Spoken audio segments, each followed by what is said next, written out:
Chapter 233. The Sutra Pavilion of the two Zen temples contained countless classics. It was made up of 16 floors, but there were still many books that could not be stored. Although it was not a forbidden area, there was no place to burn incense.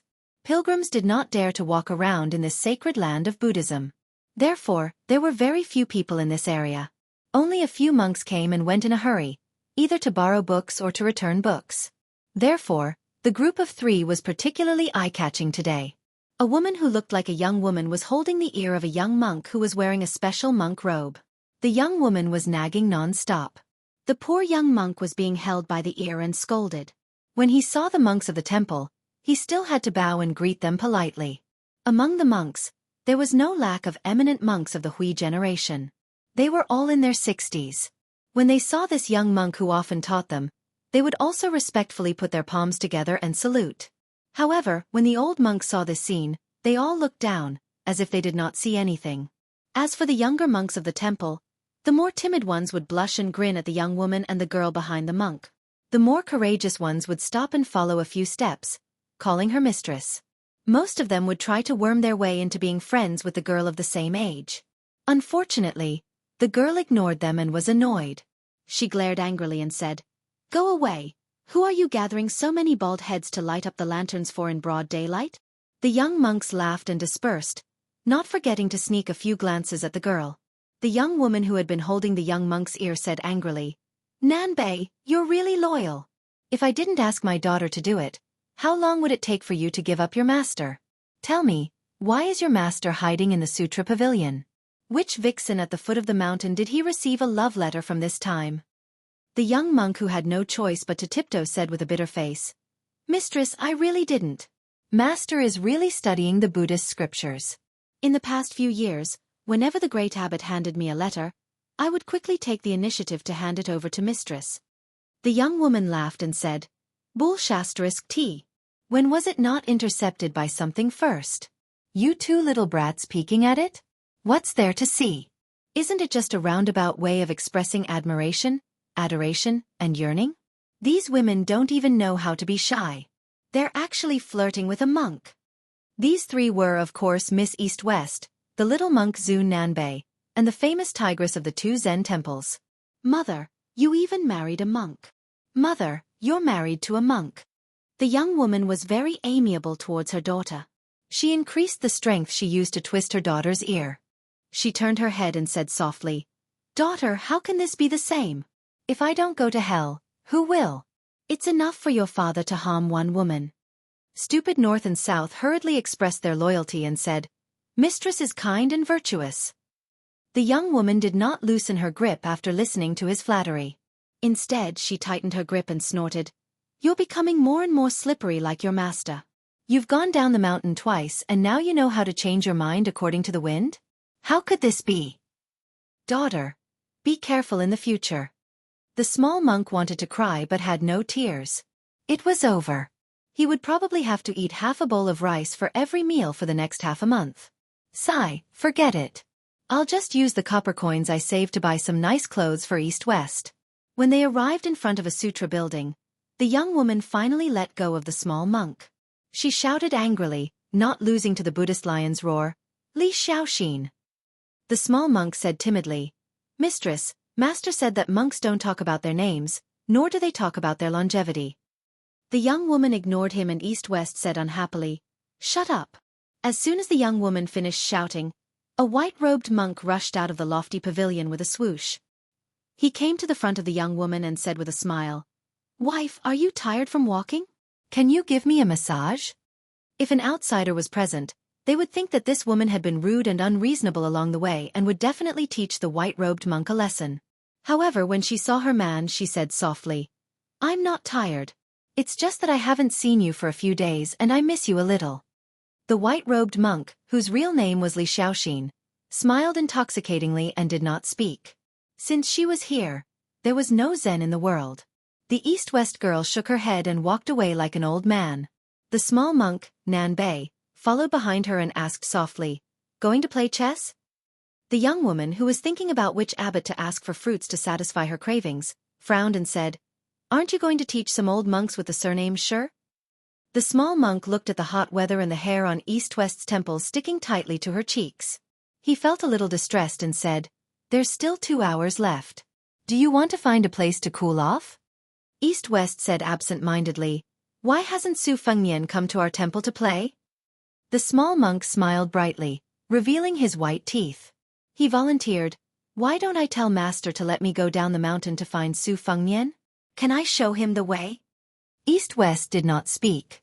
She just turned to look at this stupid Nanbei. Alas, a few years ago this stupid Nanbei was half a head shorter than her. How did he suddenly grow so much taller? She walked to a cool corridor under the eaves of a sutra pavilion and sat on the railing. She held her chin and said, "Nanbei, you're so stupid. If I'm not by your side in the future, what will you do?" Nanbei had always been scolded as stupid by this family of 3. In fact, he was the one taking care of these 3 lazy guys. However, he was seriously thinking about this problem. His expression was even more serious than when the old monks in the temple asked him about the ambiguity of Buddhist scriptures. He seemed to have finally figured it out and smiled. "It's okay. As long as you're happy. Look at Master and his wife. They're so loving. You'll definitely be like them in the future. Don't worry, East-West, monks don't lie. I'm a man of my words. In the future, I'll definitely give you a box of the best and most expensive rouge. As for the saraira, I can probably afford it." East-West turned around and slapped the small monk's bald head. "Are you really going to burn the saraira after becoming Buddha? Aren't you stupid?" Nanbei smiled foolishly. He was quite stupid. Chapter 234. Inside the carriage, Su Fengnian and Princess Pei's chess game was a bit messy. Princess Pei's chess skills were originally on par with His Royal Highness's, but today, she had easily won 2 games in a row. She couldn't help but raise her head to look at his expressionless face. She wondered if it was because he was afraid of returning home? Was it because of the big sister, Su Jihu, who had stirred up a storm of criticism and even shook the capital university? Princess Jing, and could be considered to be born into a wealthy family. She was used to the internal strife between brothers. There were very few families that were truly harmonious. Princess Pei had only heard rumors about the most famous widow in Gangnam-do. Not long ago, she had been slapped in the face by a woman from the neighboring Jiangxin county. This talented woman had created a saying that Su Jihu was a broken incense burner. The incense burner was porous and was a metaphor for a slut. This saying had never appeared in any books. When the scholars of the 2 counties came back to their senses, they all slapped the table in praise. For a time, the saying of Su Jihu's incense burner in Gangnam-do became more and more popular. This was especially true for the noble ladies and young ladies of Gangnam-do, who had always hated Su Jihu. They would talk about the incense burner every 3 sentences, which made them feel indescribably comfortable and satisfied. After Su Fengnian conceded, he didn't propose a rematch this time. Instead, he left the carriage and jumped onto a snow-white famous horse from the western regions. This fine horse was once the king of the wild horses on the border of Bailiang. It was undoubtedly the most outstanding heavy horse in the world. His Royal Highness said to the Lieutenant Yuan Meng, who was slowly riding behind him, "Tell General Ning that we will enter the city together." Yuan Meng's expression changed, and he secretly grinned. Under normal circumstances, the Bailiang battalion would maintain a distance of 1 li. Today, since His Royal Highness wanted to take a stance, he was naturally happy. As the leader of the 100 White Horse loyal followers, although he didn't insult the Bailiang army by fighting to the death in the Battle of the Reed Marshes in Qingzhou, His Royal Highness had shown such bravery. The Phoenix Battalion had only suffered heavy casualties and couldn't help much. It was always suspicious that they were of little help to the overall situation. During this period of time, Yuan Meng had been unhappy and wanted to vent his anger. Wasn't the opportunity now? Yuan Meng turned his horse around and quickly galloped away. He saw Ning Amei, whose arm had healed and was once again holding his halberd, and said in a deep voice, "General Ning, His Royal Highness has ordered that we enter the city together." Ning Amei, who was wearing heavy black armor, nodded. He pulled down his helmet and looked extraordinarily stern. He pointed his halberd at Yangchun City and suddenly squeezed the horse's belly. He led the Phoenix Battalion Light Cavalry to speed up and gallop forward. Dust flew everywhere. All the carriages and pedestrians on the official road heard the sound of the heavy cavalry and moved to the side with pale faces. They let the group of light cavalry pass by. Su Fengnian didn't stop at all in Xiangbao County. He galloped his horse and arrived 2 days earlier than expected at Yangchun City, which was known as the heart of the world. This city's earth veins were most suitable for the growth of peonies. Therefore, Wei Ziyao and Huang Chu-chun were among the top 3 of the dynasty's top 10 peonies. Su Fengnian looked at the city walls that were getting taller and taller as they approached. He didn't say a word. The guards at the city gate and the merchants and commoners who were using the road to enter the city all looked at this white-robed young master. Good heavens! This horse was extraordinary. Was it a heavenly horse?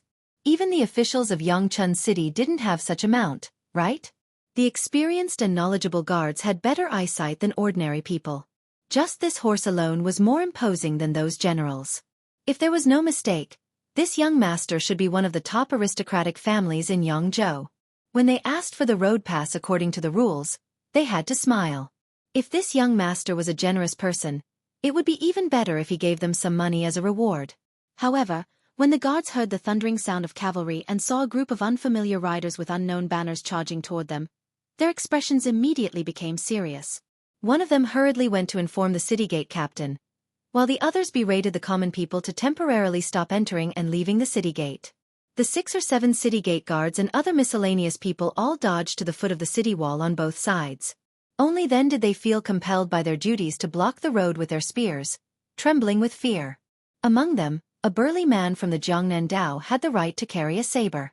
He took 2 steps forward. Under the scorching sun, he swallowed his saliva, moistening his dry throat that had been tossed around by the heavens. Just as he was about to shout, a halberd general among the cavalry, who was dressed very differently from the Yangzhou soldiers, rushed to the city gate. He placed his 80-gene halberd on the captain's shoulder. Without exerting much force, the captain, whose figure could not be considered weak, staggered. This foreign general, who was wearing black armor and riding a black horse, was like a killing god. He coldly said, "Get out of the way." The 2 trembling captains said in a trembling voice, "General, foreign troops entering the city need to show the tiger seal and the official document from the Ministry of War." Originally, there were only less than 10 generals in the Liang dynasty who had made meritorious contributions. Other than the 6 fixed military officer titles of Long Xiang, Piao Qi, and Fu Gua, they were all second class. The rest of the generals who could be called general were even rarer. For example, Su Shao, who had just been stripped of his title as the pillar of the state, and Gu Jianteng, a famous general in the spring and autumn period who had been given the title of pillar of the state. However, outside of Beiliang, as long as one was a military officer above the 7th class, they would be happy to be called general by their subordinates in private. However, in public, it was easy to cause trouble if one openly called a general who did not have an official title. It could be seen that this small soldier from Hutting County was really afraid of this majestic general of unknown origin. Damn, how could he not be afraid? This guy was holding a halberd. The dynasty claimed that there were millions of soldiers who dared to use a halberd. How many people dared to use a halberd? Su Fengnian raised his head and glanced at the 3 words, Yangchun City, written in seal script on the city wall. He pursed his lips and rushed in. Chapter 235. The officer at the gate, who had just drunk half a jug of wine under the shade of a tree in the inner city, hurriedly ran over. Seeing this troublesome situation, his drunkenness completely dissipated. There was no need to think about forcefully stopping them. He only wanted to delay as much time as possible. When the government received the news, there would be no need for him to be stuck in the middle. He was just about to speak when an object flew through the air. It was like a rainbow piercing through the sun. It stabbed into the stone floor in front of him with a loud bang. It was an extremely rare jet-black halberd in the army. If he took one more step forward, this halberd would pierce a large hole in his body.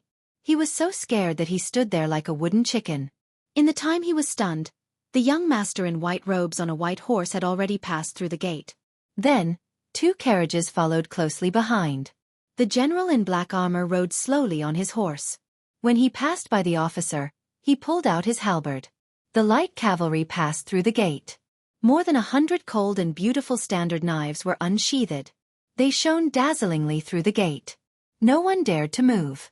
It was not until the cavalry troop that trespassed the city gate of Yangchun City disappeared that everyone, who did not dare to breathe loudly, finally felt relieved. The common people near the city gate, who had their eyes opened, discussed animatedly, guessing which family's young master in their province would act so domineeringly. Since ancient times, Yangzhou had produced wealthy families. If it wasn't for the unjust war of the spring and autumn period that suppressed the limelight of Yangzhou's Zhongzhou group, the Green Party of Qingzhou, who had achieved success in recent years, would be nothing. In Gangnam-do, there was the 8 Xianxia song of the previous dynasty, the Huding-Lu family of the 4th generation of the 3 dukes of the 4th generation, the Boya Yuan family of the 4th generation, and the Gumusu family of the 4th generation were all first-class families. After the country war led to the tragedy of 9 out of 10 families, these 4 families began to hide their strength and bide their time. However, Yangzhou, which was named after its great state, was far from what Qingzhou could compare to. Last year, there was a governor's son in Qingzhou who wanted to marry a crippled woman from the Yu family as his wife. He was rejected. The Yu family said that the governor's family was a poor family that didn't enter the ranks. If they married, what was the difference between them marrying animals? However, the county governor of Qing province, who had bitterly studied for a smooth career and became a high-ranking official of a region, was only resentful and did not refute this insult. The citizens of Yangchun City counted with their fingers for a long time, but they could not guess who this young master was. They had never heard of such a rude young master among the 4 major families of Gangnam-do. After entering the city, Xueqi urged her horse to catch up with His Royal Highness and said carefully, "Your Highness," seniorly said he was hungry and wanted to eat something at the restaurant in front. Su Fengnian frowned and nodded. "All right. Xueqi, ask for the way to the Lu residence later." His Royal Highness and company dismounted and entered the restaurant, while the Phoenix Battalion stopped their horses by the roadside. The waiter of the restaurant was alert, so he quickly ran out of the restaurant to greet this group of distinguished guests. After being brought to the 2nd floor to take a seat, the business here was booming and the place was packed to the brim. He saw that the customers were divided into 2 groups. Those near the windows were craning their necks to look at the elite cavalry in the bustling city, while those further away from the windows were pricking up their ears to listen to the comments of the customers near the windows. Su Fengnian, the elderly god of swords, and the others had just sat down and asked the waiter to prepare some of the restaurant's signature dishes when they heard some whispers. There were 2 granaries in the world. The desolate northern Liang was the horse granary, while the Zhongnandao was the granary of the world, where the richest people in the world were the richest. In the last 100 years, the many commanderies of the Zhongnandao had produced a large number of scholars. Thus, the air of eloquence and the air of an advisor were extremely strong. In the eyes of the scholars of the Zhongnandao, there was nothing that they could not criticize and nothing that they could not comment on. Of the 30,000 students of the Imperial College in the capital, the ones who liked to point out the state the most were mostly from the Zhongnandao.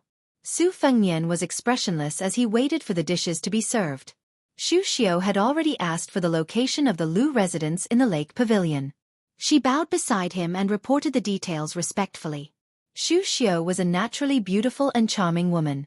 She was the type of seductress that men would think of in bed with just a glance.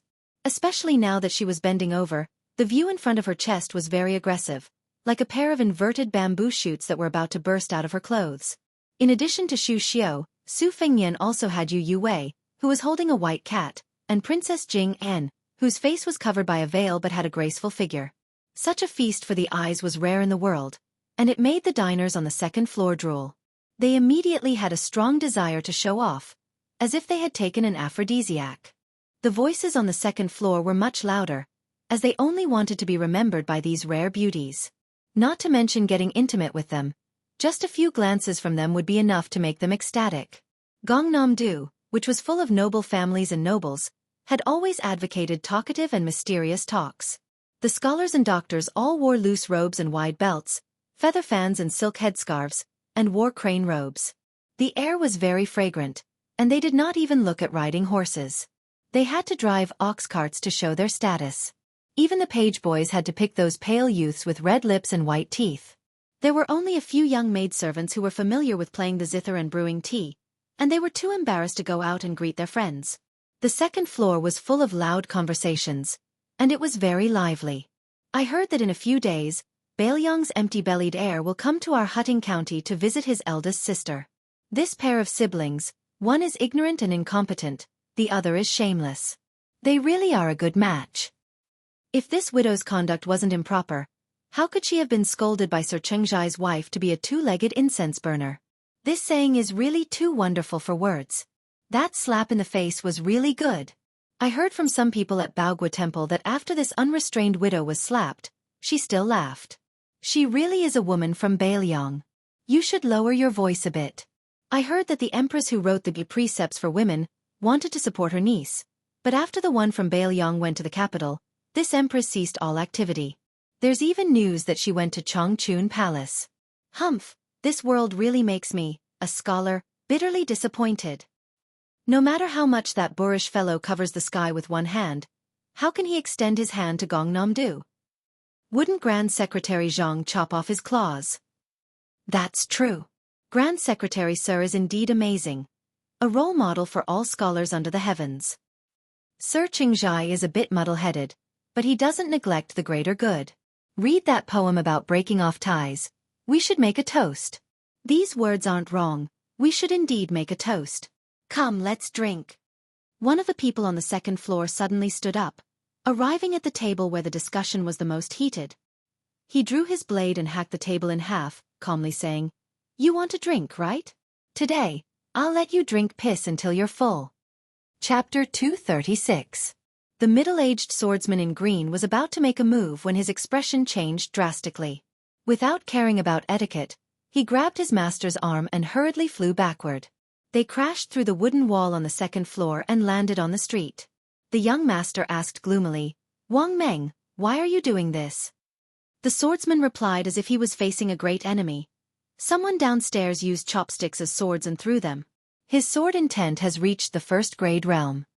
After the swordsman led him a few times into the alleyway, the young master elegantly folded his fan and patted the dust off his body. He smiled and said, "Little Sunny Spring City, they're such an expert? No wonder that guy with 2 sabers dared to be so impudent. Wang Meng, what grade is the expert downstairs at?" The swordsman's expression turned ugly as he said, "Perhaps higher than the Vajra realm. He already has some hints of the Finger Xian realm." Only then did the young master's expression turn serious. He snorted coldly and walked into the alleyway. After hesitating for a moment, he threw away the precious folding fan carved from ivory that was worth at least 1,000 taels of silver and said, "You dirted my fan. This debt must be properly settled. So what if you have a first-grade expert to rely on? I don't believe you can walk out of Yangzhou alive." Lu residence.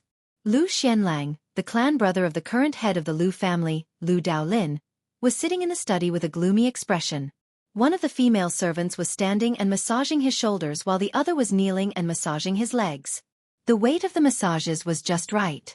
The 2 beautiful female servants were actually a pair of twin lotuses on a stalk. Individually, the 2 sisters were already bright and moving. When they were together, they were even more alluring. Lu Xianlang was a famous talker in Yangzhou. The Lu family had a total of 6 people in their generation. Compared to the other large families of the same rank in Yangzhou, they were not very luxuriant. However, the Lu family could be said to have produced many talents. When the previous emperor toured Jiangnan, he had personally praised them. It was clear that the Lu family was a shining jewel. With one word from the emperor, the Lu family was established as the leader of Yangzhou. The head of the family, Lu Daolin, was now the right chancellor of the capital's imperial college.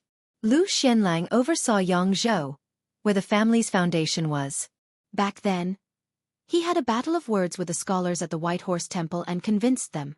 Then, he had a private visit to Jiangnan province with the old Grand Secretary on whether the 6 classics were history. The debate continued until the middle of the night. The debater who had confronted Lu Xianlang had not yet made a name for himself. Looking at it now, it was simply terrifying. Other than Huan Shu, who was now the left chancellor of the Imperial College, there was also the current Grand Secretary Zhang Julu.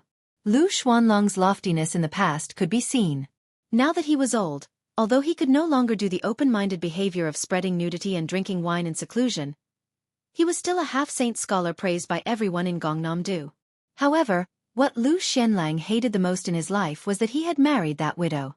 Not only had he caused the death of the son the family had placed high hopes on, he had also brought countless humiliation to the Lu family. In recent times, he had written letters to his brother, who had disregarded all opposition and strived to bring that wanton widow into the family, full of resentment and complaints. However, his brother was stubborn and refused to drive that woman out of the Lu family.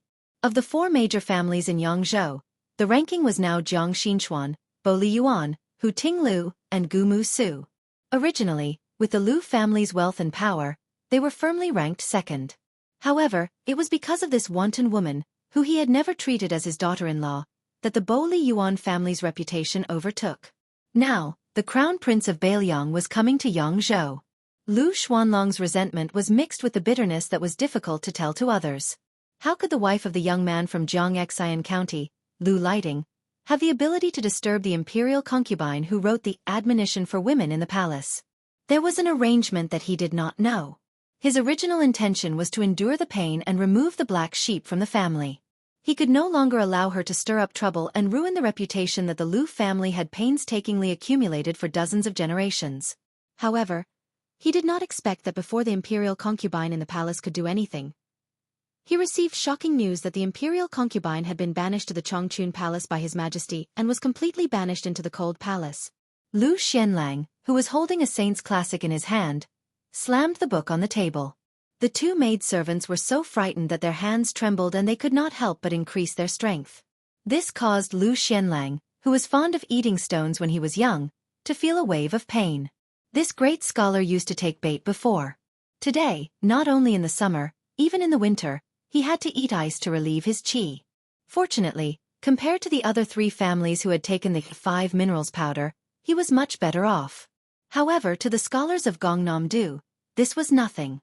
Lu Xianlang was in pain from taking the 5 minerals powder. He could grit his teeth and endure the pain. However, the lowly maidservants did not serve him well. They were immediately slapped in the face. A palm print appeared on their smooth cheeks. Only then did Lu Xuanlong's mood improve slightly. He signaled a maidservant to retrieve the book. Holding it in his hand, he coldly said, "Incense burner, what a fitting name." A cold snort came from the door. "If you knew this would happen, why did you do it in the first place?" The two maidservants' faces were as white as snow, contrasting with the red palm print.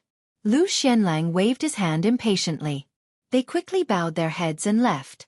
They did not even dare to call out their honorifics. They just kept their mouths shut and left. This was because that person did not like them to talk. If they spoke, it would dirty her ears. At the door stood an old woman who was no longer in her prime. Her expression was cold and gloomy. She had a face that did not have any good fortune to speak of. She looked gloomy. The old woman said in a strange tone, "When I came here, I met that B*TCH. She even paid her respects to me. Lu Xianlang, only you can pick such a virtuous daughter-in-law. What a blessing." Lu Xianlang coldly said, "The eldest brother is the father. What can I do?" The old woman sneered. Her voice was like that of a ghost. "What an understatement. My son was killed because of your lack of understanding of the big picture." Lu Xianlang angrily said, "Quan Er is still my son." The old woman sneered, "Lu Xianlang, you have a few sons." "I only have Quan Er." Lu Xianlang dejectedly said, "I want to read." The old woman stared at the man who should have helped and respected each other. Her face was distorted. She turned around and said, "Lu Xianlang, don't forget who my father is. Back then, you did not stop that widow from entering our house. This time, if you dare to let that little bastard surnamed Su into our house, I will not let you off." Lu Xianlang waited for her to leave. He tore a saint's classic in half and leaned against the chair, panting. The housekeeper hurried over and knocked on the door in a panic. He did not care about the usual etiquette. His lips were pale as he bent down and whispered a shocking news that shocked the whole city. After hearing it, Lu Xuanlong's expression was uncertain. His 10 fingers tightly grasped the chair. This famous scholar of Jiangnan, who had been praised by his late father for being calm in every major event, showed a hint of fear and muttered, "What should I do?" Chapter 237. For no reason, the Lu Manor closed the manor door in broad daylight. The servant girl nicknamed Xiao Er hurried back to the courtyard to tell the young lady this sensitive news. The most famous vixen widow in Gangnam-do was lying on the bed reading a novel about scholars and beauties. However, compared to the first snow, it was unbearable to look at. After hearing Xiao Er's report, she was absent-minded. She thought it would take at least 2 or 3 days for her brother to arrive in Yangchun City. She did not care about the Lu Manor's little tricks. She was not stupid. The family that Lu Lighting of Jiangxin County belonged to was only a second-rate aristocratic family in Yangzhou. How could they enter the eyes of the imperial palace? The marriage alliance between the Hu Pavilion Lu and the other three aristocratic families was complicated. It could not be said that they were bound together for good or ill, but it was true that they were bound together for good or ill. Without Lu Xuanlong's tacit approval, how could the imperial concubine from the palace be involved? Perhaps the mastermind behind the scenes was Lu Xianlang, the father-in-law in name. However, she was too lazy to care. No matter how Lu Qinquan died, she would have to take the blame for her husband's death. No matter how harsh and cold her parents-in-law were, she still performed all the etiquette that a daughter-in-law should have. As for often going to famous temples to listen to the debates of famous scholars and being silently criticized, she did not care about it. She liked to see those self-proclaimed distinguished scholars become as excited as if they had been injected with chicken blood when they saw her enter a banquet. Thus, when she was slapped in the face by the wife surnamed Lu at Baogua Temple, she only laughed. God knows who pitied who. After marrying far away to Jiangnan, she could be said to have seen through these scholars. Most of them had their eyes above their heads and relied on the shadow of their ancestors to not make progress. They rested on their past achievements. The officials from Gangnam-do, for example, were completely different from the remonstrants in the north. They liked to pick on trivial matters to make life difficult for the emperor. They were not afraid of being flogged by the court and were not afraid of being publicly humiliated. From time to time, they would make a scene of remonstrating to death. It felt like they were afraid that the emperor would not be angry or annoyed. They scrupulously adhered to orthodoxy and were loyal to the law to the point of being paranoid. It was no wonder that many scholars said that officials from Gangnam-do were the most like officials. However, the Jiangnan Dao had indeed produced a small group of rather formidable characters. They were well versed in politics, and their methods were well practiced. They were able to govern the world and help the people. However, these civil and military officials who held authority in their hands had all left the Jiangnan Dao, like carps leaping over the Dragon Gate, and were never willing to return. They were not keen on talking about the profound, but no one could deny that it was these important officials who had truly propped up the Jiangnan Dao to flourish. If it was up to her, Lu Daolin, the head of the Lu family, who controlled half of the Imperial College, was one of them. The Minister of Personnel, Yu Lian, and the General of Dragon, Su Gong, were also one of them. As for Lu Xianlang and a large group of so-called famous scholars who were renowned in both the north and south of the Yangtze River, they lacked a lot of perspective. These old fellows only focused on the rise and fall of their clan's status. If they rose, they would be wild with joy. If they fell, it would be as if they had lost their parents. In their eyes, the martial artists who had made great contributions to the dynasty during the Spring and Autumn War were just crude and barbaric generals. When they said that they were a family of generals, they were far more derogatory than praising. In Gangnam-do, they were especially disliked. If she was just an ordinary daughter of a family of generals, her spine would have been broken by the moral gentleman. Fortunately, who was she? She was the eldest daughter of the butcher, Su Xiao. The servant girl who loved her the most asked softly with a face full of anticipation, "Miss, when will His Royal Highness arrive at our Yangchun city?" The widow, Su Jihu, used a finger to scratch the little girl's beautiful face and teased, "Pinch your fingers and count. How many times have you asked in the past 2 days? Have you asked 10 times? The little girl blushed and said, "This servant is hoping that His Highness will help Miss vent her anger. Lu Lighting and that shrew are really too hateful." Su Jihu threw the book away and stretched. He smiled and said, "The latest would be the day after tomorrow. The last time my younger brother sent a letter, he had already arrived in Xiongbao County." The servant girl, Chao Er, who had been bought by the widow for 10 taels of silver, laughed out loud. Her limpid eyes curved into a pair of crescent moons. She cleverly said, "Compared to the second princess, His Highness still prefers Mississippi." Su Jihu hugged the girl's delicate body and rested his chin on her forehead. He laughed heartily and said, "You really know how to talk." Outside the Lu mansion, the second housekeeper, who had just understood what Lu Xianlang meant, gave a look to the gatekeeper, whose status in Hutting County was comparable to that of a 6th-rank official. The gatekeeper hurriedly opened the side door, allowing only one person to enter and exit. The second housekeeper's surname was originally not Lu, but because of his loyalty, the Lu family bestowed him with the surname Lu. Don't underestimate this change of surname. In the era where the well-dressed gentry looked at the children of poor families as if they were dogs, it was already a great honor. The second housekeeper's name was now Lu Dongyang. For more than 10 generations, he had served the Lu family. The head housekeeper had followed the head of the Lu family to the capital. Lu Dongyang held great power in the Hudding County family and had been influenced by the Lu family's simple and upright style. He liked to step on wooden poles and wear crane cloaks with large sleeves in heavy snow. He claimed that in his life, he liked to wear cold clothes, drink cold food, and sleep cold. Therefore, the Hudding County gave him the elegant title of Mr. Four Han. He walked out of the side door alone and saw a group of 45 elite light cavalry escorting the carriage. "You can give me the name card. I'll visit again when I have time." Captain Yuan Meng's face was gloomy, but he couldn't act rashly. His Royal Highness wasn't present, and after all, His Highness's closest daughter, Commandery Princess Chong, was living here. As for the Lu family's status in Gangnam-do and how powerful they were, would he care about these foul things? Probably seeing through the awkward situation of these Bailiang barbarians, the second housekeeper, Lu Dongyang, with the deep foundation of the Linlang Lu family, suddenly woke up from the shock when he first heard about the bloody deeds of these people. He was no longer afraid and sneered in his heart. 50 light cavalry dared to act so boldly in Hudding County. They really didn't know what was good for them.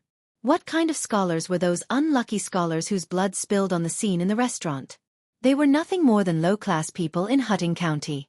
At most, they were the descendants of the Jian men or the officialdom. They were thousands of miles away from becoming a scholar. Did they really think that they could be domineering in Hudding County by killing a few low-class people?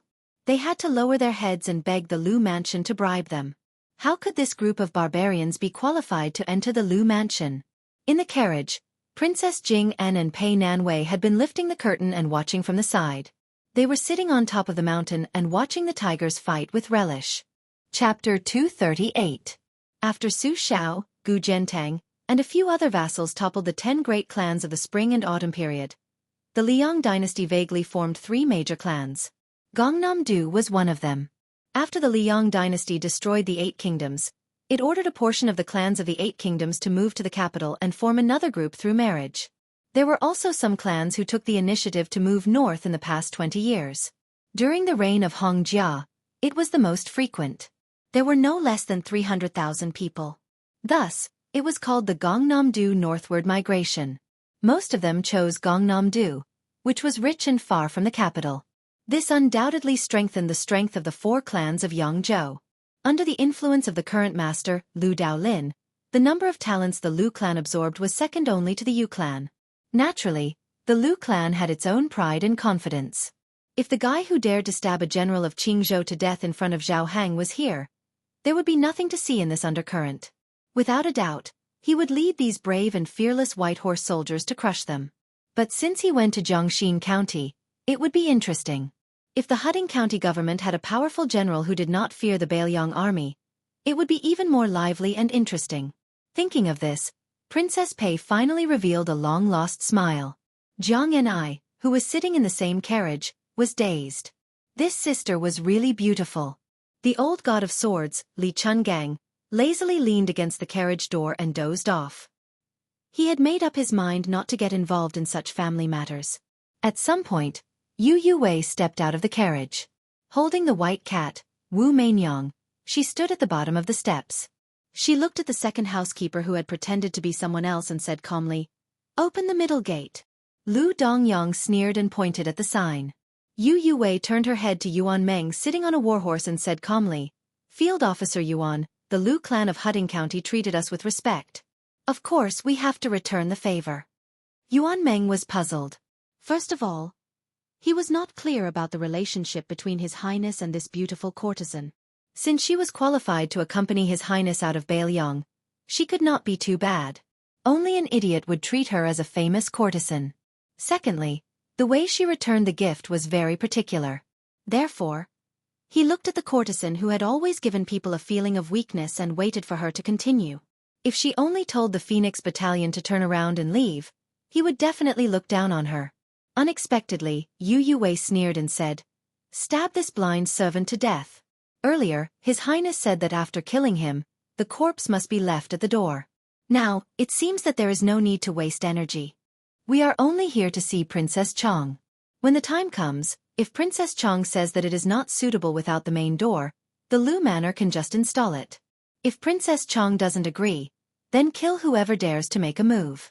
Yuan Meng laughed heartily and cupped his fists as a sign of respect. Then, he turned his head and said in a deep voice, "Draw your blade and return the gesture." Yu Yue hugged the charmingly naive white cat and turned to walk back to the carriage. The red-faced second steward was left behind, so angry that he couldn't speak. When he saw the Bailiang cavalry draw their blades, the fear that had just disappeared once again enveloped his body. Especially when he saw the fierce lieutenant jump up the steps, he was so scared that he immediately turned around and tried to run through the side door to ask for help. However, a person could not outrun a horse, let alone a Bailiang warhorse. When second steward Lu Dongyang stepped through the door, Yuan Meng's blade hacked down. He fell into a pool of blood and crawled forward with difficulty. This scene caused some of the servants in the manor to cry out in shock. Yuan Meng dismounted his horse and gave this Sir Sahan a heavy stab. Then, he grabbed a leg and threw him out of the side door. His Royal Highness had told him before leaving that the corpse should be left at the door. Yuan Meng did not pay any attention to the Lu Manor servants who had scattered like birds and beasts. He stood at the door and gave the order, "Tear down the middle door." Princess Pei was stunned. She looked at Yu Yue, whose words and actions had always been as gentle as water, and was somewhat stunned. Jiangxin County, Lu Manor. The Lu Manor was considered a family with good roots in Yangzhou. However, the nobles were also divided into different ranks. Compared to the four great clans, the difference was like heaven and earth. Lu Lighting, nicknamed Mr. Xianxia, was currently comforting his wife. He was famous in Gangnam-do for his culinary skills. During this period of time, he did not care about the old adage that a gentleman should stay away from the kitchen. Almost every day, he personally cooked for his wife and racked his brains to please her. Lu Lighting was tall and slender. In Gangnam-do, he was like a crane in a flock of chickens. He had an elegant appearance and was born into a noble family. This kind of man was naturally not lacking in romance. A few years ago, when he first met the widow at the White Horse Temple, he was attracted to her. So what if she was a widow? She was the eldest daughter of that butcher and looked so foxy and delicious. It seemed like water could be pinched out with a light pinch.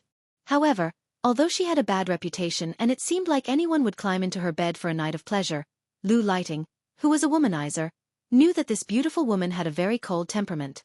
This aroused Mr. Xiangxia's infinite desire to win. He tried his best to please her and could not wait to serve her like an empress. A few days ago, she finally relented. When they were admiring the peonies at Baogua Temple, she said that if he dared to divorce his wife, she would consider it. When Lu Lighting thought about it, he broke out in a cold sweat. How could he have been bewitched? He could not see through her cold temperament. This widow was clearly waiting to watch a show. Therefore, after he stirred up a big mess, his wife somehow got involved with a favored concubine in the palace. He could no longer care about his scholarly demeanor and face. He immediately wrote a poem to break off relations and threw it outside the Lu Manor. Fortunately, the widow's reputation had long been ruined. Who would stand on her side? Otherwise, the Lu Manor would not have remained silent and allowed him to splash dirty water.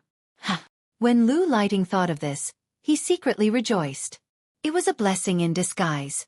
If she was not a widow who should be drowned in a pig cage, how could he know that his wife's family had incense burning in the imperial palace in the capital?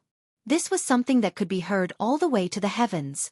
Lu Lighting rubbed his wife's shoulders and carefully asked with a smile, "Wife, why has there been no movement in the palace recently? Why hasn't that concubine sent an edict to Gangnam-do?" Wife Lu put on an indifferent attitude, but in reality, she could only pretend to be mysterious. Not to mention her, at first, even her family didn't know how to make the empress, who wrote the admonition for women, angry. Her father read by the light of a lamp and flipped through the family tree before he vaguely found a very faint relationship. As for why the thunder was loud but the rain was small, suddenly there was no sound. With her family background, how could she know the truth? As for her husband by her side, how could she not know the fishy smell that could not be brought to light? However, since she was married, she could only vent all her anger on that wanton widow. In her opinion, that slap was not wrong at all. This kind of immoral widow who always wanted to seduce men from other families should be paraded through the streets. It was fine for a man to have 3 wives and 4 concubines, but could it be that you, a widow, wanted to have 3,000 male companions? She was afraid that her husband would continue to pester her about the concubine in the palace, so she could only coldly say, "It's late. Go to sleep." Lu Lighting glanced at his wife's appearance and silently lamented in his heart. She really could not be compared to the heavenly beauty widow Su. Under the moonlight, outside the Lu Manor, 50 brave light cavalry ignored the night curfew and forcefully entered the city, heading straight for the manor. The young master in the lead, wearing a white robe and riding a white horse, did not stop his horse. He urged his horse forward and pulled on the reins. The horse's hooves smashed down on the Lu Manor's central gate and stomped on it. After the horse stepped on the central gate, he urged his horse forward into the Lu Manor.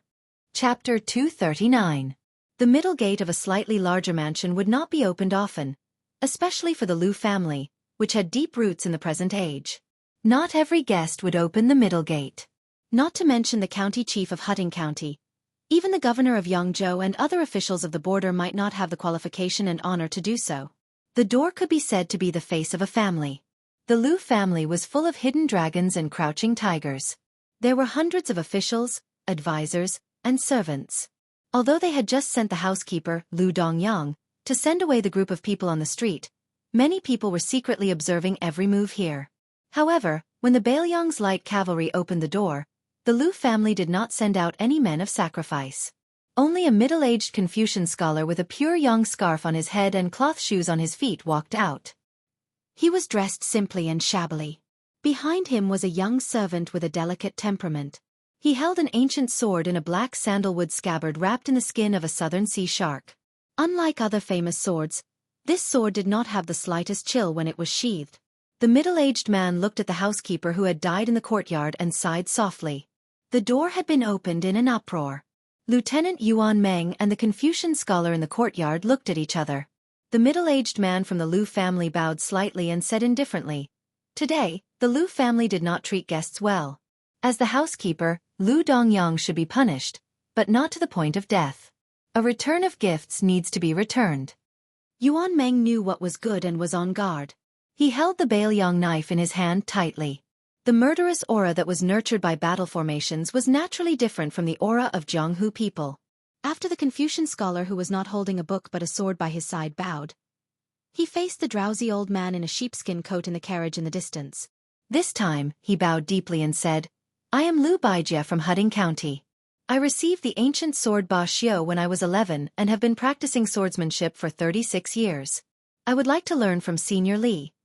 When the old god of swords heard the two words, Ba Xiu, he slowly opened his eyes and glanced at it. He nodded and said, "It is indeed Yang Yuzhang's sword." This old man was limited by his aptitude and his swordsmanship was mediocre, but his vision was not bad. When this old man fought with others, he would have a headache every time he saw this guy. However, Yang Yuzhang once said that he would not accept any disciples in this lifetime. "How did you obtain the last sword from the Tongxi sword furnace?"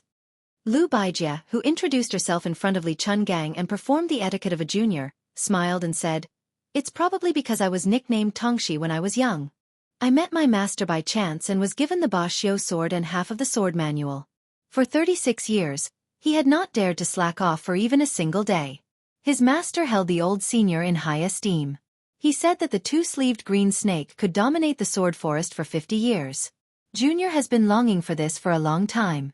Today, I have the courage to draw my sword partly because I am forced to do so by my status as a disciple of the Lu family, but mostly because I want to sharpen the inferior swordsmanship that I have cultivated behind closed doors for 36 years. If I lose, I implore Senior not to take your anger out on the Lu family." The old man with the sheepskin fur coat said impatiently, "Your tone is exactly the same as Yang Yuzhang's. Why don't you try?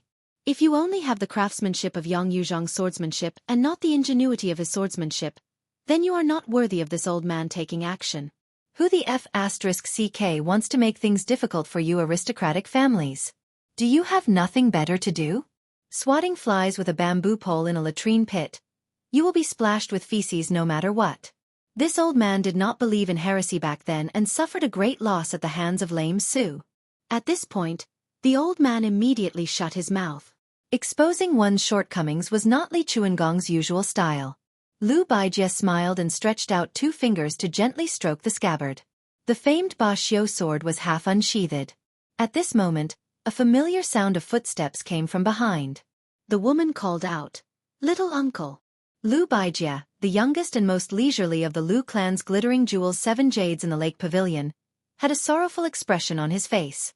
His fingers swiped back and the Ba Xiu ancient sword that had appeared in the world immediately returned to its scabbard. Everyone only caught a glimpse of a bright azure edge. Lu Baijie was the youngest son of the previous master of the Lu clan, Lu Xianxia. Compared to the current master's eldest son, Lu Daolin, he was a full 20 years younger. Lu Baijie was born of a concubine.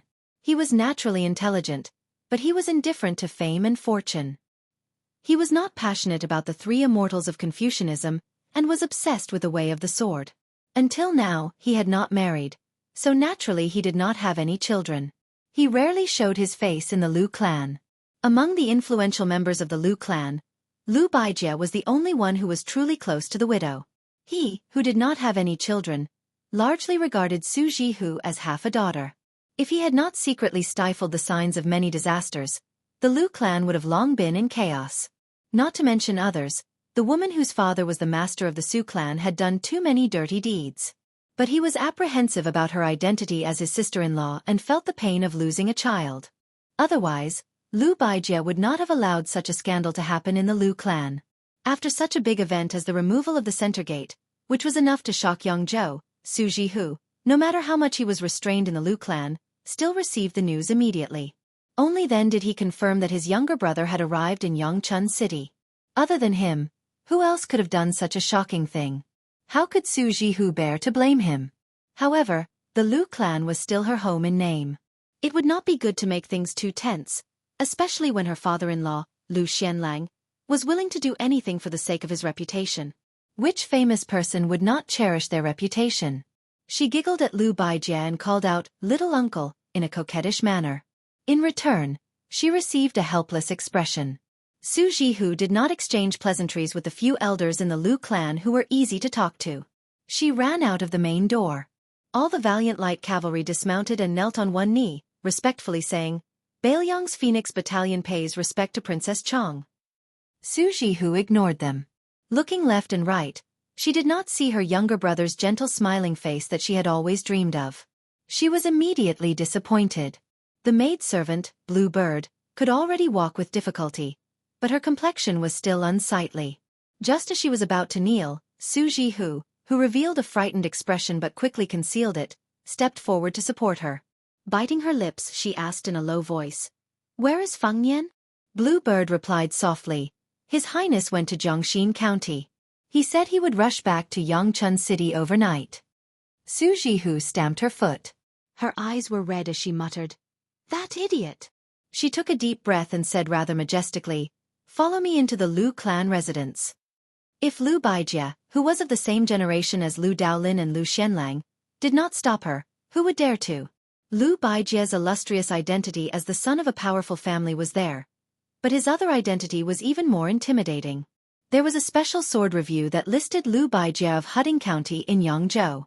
The review said that Lu Tongxi's swordsmanship was upright and vast. Although the name of the sword contained the word tyrannical, it was fully deserving of being called the Sword of the King. The Lu clan residence's courtyard was deep and was a typical Jiangnan garden style. The size of the courtyard was not as large as the other 3 clan residences. However, the Sincerity Garden, which had hosted 6 emperors, was the most famous. The lake and rockery in the garden were created by the chief stone folding master. One mountain, one peak, exuding vitality. Every stone, every seam, was properly accounted for. It was praised by the late emperor as being unique in Jiangnan. It should be known that the gardens in Jiangnan were the best in the world. One could see the ingenuity of the Sincerity Garden. Su Jihu personally led the way. Along the way, he briefly and comprehensively explained the essence of the garden structure to Yu Wei. Lu Baijie and the sword attendant were at the back.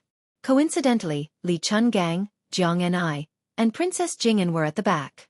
Lu Baijie, who had not used her sword today, asked the old god of swords about some doubts in the art of swordsmanship. The old man had some good karma with half of the younger generation, Yang Yuzhong, so he did not put on airs. Although Lu Baijie's character was a typical aristocratic family, in the end, she was like the sword. She was not old-fashioned and constrained. Lu Baijie only glanced at Princess Pei from the corner of her eyes and did not look at her again. Chapter 240. Su Jihu lived in the freehand garden in the northwest corner. The yard was not small, but there were pitifully few servant girls. It was slightly cold. The Phoenix Battalion, including Yuan Meng, were arranged to live in 2 yards not far from each other. At the gate of the yard, Lu Baijie bowed again before leaving. Entering the yard, Su Jihu had his personal servant girl Xiao Er bring some iced plum soup. After sitting down, he asked, "What happened on the road?" Bluebird truthfully reported everything that had happened at the Reed Marsh. Bluebird spoke calmly and tirelessly. The danger involved could not be described as simple twists and turns. Su Jihu's expression rose and fell. In the end, when he heard that His Royal Highness was safe and sound, he covered his chest and sighed heavily in relief. Su Jihu turned his head with a strange gaze to Pei Nanwei, who still had not been able to sit down. This unruly younger brother was really something. He even dared to steal a Wang Fei. From afternoon to dusk, the freehand garden was calm. Su Jihu asked the girls about Su Fengnian and especially liked to hear some embarrassing stories. Su Jihu did not have the good mood to be treated coldly by the Lu manor that was within reason. After a sumptuous dinner, a well-educated page came and lightly knocked on the door. He came from the smallest retreat garden in the Lu manor. Lu Baijie, who was regarded as a sword immortal by the people of Yangzhou, did not live there much. For most of the year, she took this page to travel and visit hermits. The one who opened the door was the servant girl Xiao Er. For some reason, the two of them did not see eye to eye. At this moment, it seemed that enemies would not meet unless they were enemies. Seeing Xiao Er, the page said coldly and stiffly, "My master wants to see your mistress." The atmosphere was already strange. After these words were said, it became even more awkward. Xiao Er huffed coldly and left after saying that she understood. Looking at her back with clear eyes, the page secretly revealed a thread of annoyance. Sitting in the pavilion by the lake, Lu Baijie smiled slightly and muttered to herself, "The youth already knows the taste of worry."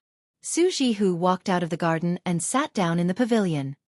He said guiltily, "I've troubled you this time."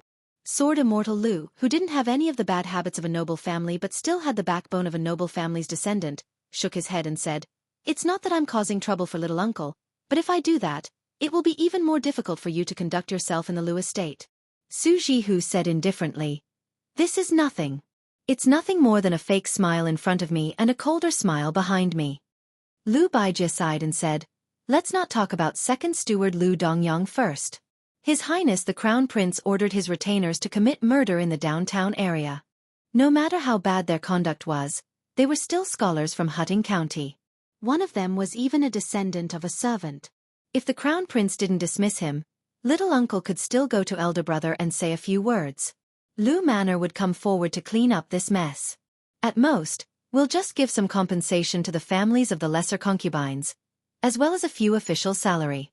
Anyone would have complaints about using money to buy their lives, but a proper official's position should be enough to shut their mouths. For such a troublesome matter, little uncle doesn't mind making an exception for you. But to tear down the central gate of the Lu estate and kill Lu Dongyang in front of the entire street of Hutting family. Second brother cares about his face, and not adding insult to injury is already the limit of his patience. The Lu family has experienced ups and downs for hundreds of years and has suffered a lot of humiliation. It's just that in the past 100 years, the bumpy days have gradually lessened. Today, we've been humiliated to this extent. I'm afraid even the master will be angry." Su Jihu was silent. Lu Baijie frowned and said, "Jihu, at this time and place, there are only the two of us. Little uncle will speak frankly. As His Royal Highness younger brother, how can you act without any regard for the consequences? Do you really not care about the opinions of those in the capital at all? You must know that no matter how powerful your father is, in the end, he still set up political opponents like Zhang Julu and Gu Jiantang, who are pillars of the dynasty. Moreover, he wants to push the 4 clans of Yangzhou to the enemy side of Bailiang. Because of you, Su Shufei was demoted to the Cold Palace. If it was His Majesty's idea, it would be fine. If it was His Majesty's idea, do you think the Su family will still have any friendship left in His Majesty's heart? Moreover, don't you know who Su Shufei is? These years, the Gumu Su family has spent almost all of their manpower and resources to pave the way for her. Now that they've suffered such a calamity, even if the Gumu Su family, who used to have a close relationship with the Lu family, will not be able to advance and retreat together like before. It's exactly the same as Quan Er's sudden death. You'll have to take the blame. Su Jihu raised his head and smiled. I'm used to it. Lu Baijie said bitterly. Oh, you. Su Jihu leaned against the red pillar and looked into the distance. He said softly, that younger brother of mine went to Zhongxin County to find trouble with that Lu lighting. Lu Baijie said in a low voice. Is he still going to cause trouble? Is he not afraid of being unable to clean up the mess? If someone with ulterior motives fanned the flames, then it would not be just people fishing for fame that would jump out. Even the entire Jiangnan Dao would be in an uproar. After all these years, have you not seen through the so-called famous people of Jiangnan Dao who value fame more than life? I know, I've seen through it a long time ago. Qingzhou values benefits. Yangzhou values fame. Which Gongnamdu scholar doesn't admire my father-in-law's words?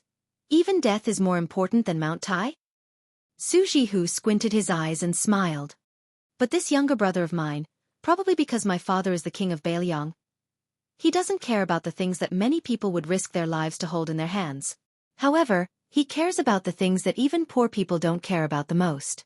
Little uncle, if you tell him these very reasonable advice, he probably won't listen to it. Lu Baijie, who had the reputation of Tongxi Sword Fairy, sighed. If you stop him from entering the Lu residence, your future days will be easier. But if you really go and stop him, not to mention whether you can stop him or not, you'll be the first to fall out with me. Su Jihu laughed without caring about etiquette. Uncle, you're so pitiful as a sword fairy. Lu Baijie looked at his daughter's smiling face with some sadness in his eyes. Back then, the woman he admired also had such a natural smile. If he had been more resolute and talked less about morality and the overall situation, perhaps he wouldn't have had any regrets. How could there be so many ifs in the world? Lu Baijie closed his eyes. Not far away, the page boy and the servant girl were arguing. Would these two children also understand the unusualness of thinking it was normal at the time, many years later? After Lu Baijie left, Su Jihu sat in the pavilion and waited until late at night. When His Royal Highness appeared outside the Lu residence, the white horse was dragging a cold corpse that had long been badly mutilated. Obviously, it had been dragged all the way from Zhongxin County to Hutting County. Although Lu Baijie, who was guarding the door, had expected this, he still felt extremely shocked when he saw this scene. After Su Fengnian dismounted, he raised his head to look at Lu Baijie. Because of his elder sister, Su Jihu, he didn't have any ill feelings toward this Tangxi sword fairy. He only saw Lu Baijie put one hand on the hilt of her sword and supported it with a Ba Xiu ancient sword. Su Fengnian said expressionlessly, Is Mr. Tangxi trying to sell me some benevolence and righteousness? Lu Baijie snorted coldly and turned to leave. In addition to shock, he was also puzzled. How did the Crown Prince of Bailiang get so seriously injured? Su Jihu ran all the way, leaving the servant girl Xiao Er far behind. She rushed out of the Lu residence's gate and stopped very close. She smiled and said, we've caused trouble again. She didn't notice that Su Fengnian's back was dripping with blood. When the horse dragged the corpse through the city gate, the assassin, like a gecko, stuck to the ceiling of the cave, waiting for an opportunity, struck and almost shattered his spine.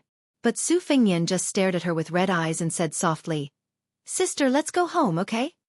Chapter 241. In the Free Will Garden, Su Jihu's private room was filled with the stench of blood.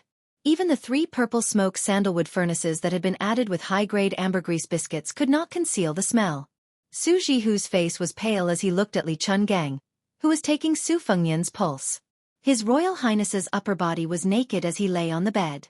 His spine was badly mangled. The old god of swords had a look of pity on his face. Su Jihu, who was not afraid of anything, was so scared that tears fell down his cheeks. He covered his mouth with both hands, not daring to cry out loud. Su Fengnian, who had just taken a stroll through the gates of hell, did not look like a dying person. Li Chungang nodded and said, He won't die. What a pity. If the hand knife had been an inch deeper, even De Luo Jin Xian would not have been able to save him. Now, it's just a superficial wound. Is it the young lady who killed Wang Mingyin? Su Fengnian's face was gloomy as he grunted.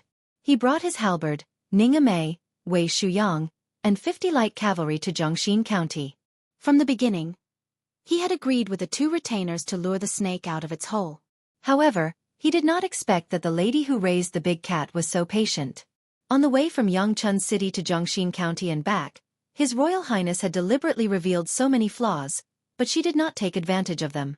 After entering the city gate, Su Fengnian had just breathed a sigh of relief when the assassin, who had been sticking to the dark wall like a gecko, gently dropped down.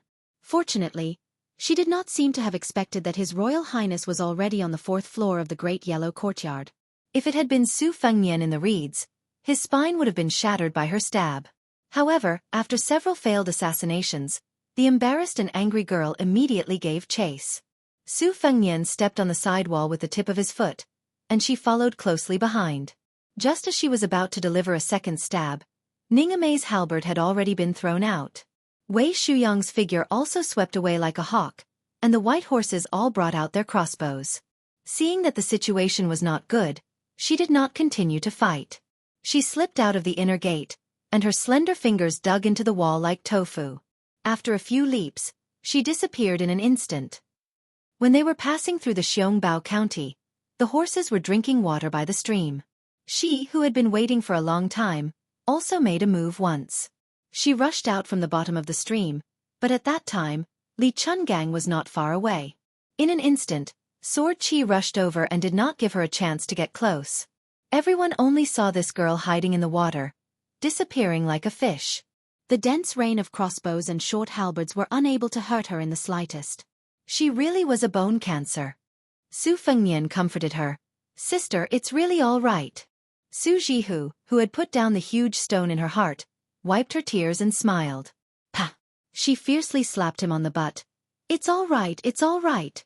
With your conduct, how can I sleep in the same bed as you and whisper to each other at night?" Li Chuangong's expression was strange.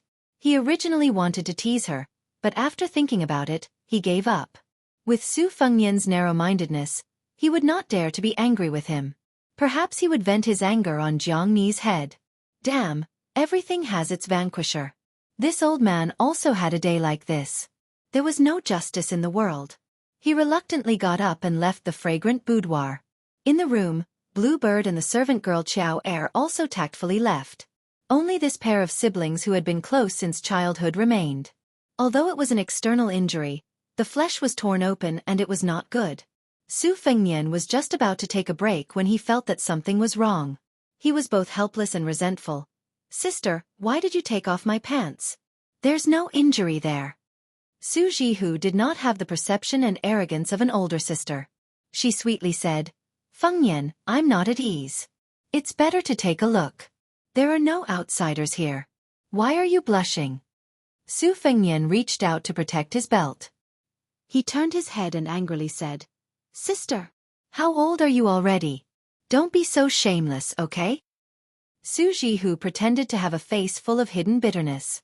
If it was someone with a shallow cultivation, like those famous scholars in Gangnam-do, they would have lost their souls. But Su Fengnian had been with this older sister for many years. How could he not know her tricks? He didn't dare to loosen his grip at all, fearing that she would succeed. The siblings were in a stalemate.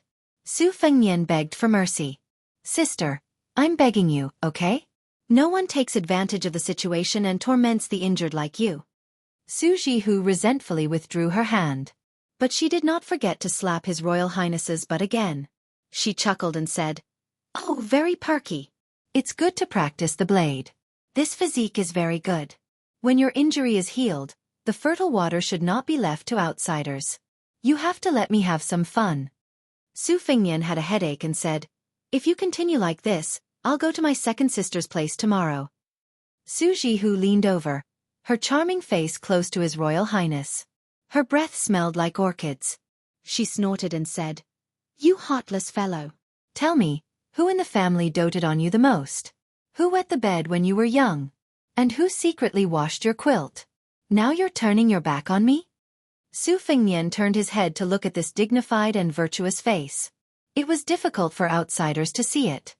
He said softly, "Sister, why don't you come home with me?" Su Jihu squatted at the head of the bed. She rested her chin on her hand and stared at her younger brother who had just entered Yangchun and started a massacre.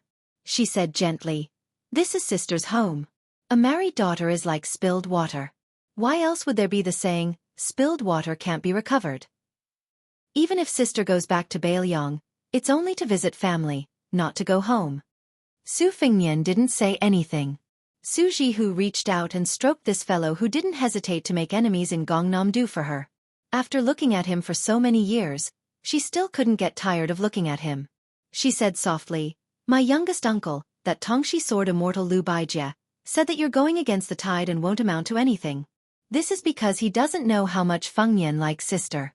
Of course, sister knows how much your heart aches. You killed those boring scholars in the city and went to Jiangxin County to drag Lu Lighting to death to Huding County. Other than wanting to avenge sister, you also want to force sister out of Gangnam-do so that I can go back to Bailiang with you. Am I right? You fool. I'm still your sister no matter where I am. If I really go back to Bailiang, will I be happy? In the future, when your second sister goes back from Shangyin Academy, she'll be jealous of you every day. I can't win against her when it comes to reasoning, so I don't want to suffer this. This time, you came to see sister first. She's not happy even when you call her second sister. She'll be furious." Su Fengnian snorted in a fit of pique. Su Jihu reached out and pinched this increasingly angular face. She said with a smile, "You're becoming more and more attractive, but you're still a child." Su Fengnian was just about to speak when Su Jihu waved her hand and said, "Go to sleep. Don't chase sister away. I'll take a good look at you." Su Fengnian fell into a deep sleep.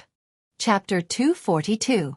When His Royal Highness woke up in the morning the next day, he found that his eldest sister had fallen asleep at the head of the bed. He got up with a wry smile. The wound on his back had already scabbed over, and the speed of his recovery was astonishing. Although there was still a long way to go before he reached the Vajra realm, he already had a huge advantage over the body of an ordinary martial artist. The sound of Su Fengnian waking up did not wake Su Jihu up, but it startled the servant girl sleeping next door, Chow Chow. Most of the servant girls who did their jobs were not deeply asleep. She casually put on a coat and trotted in.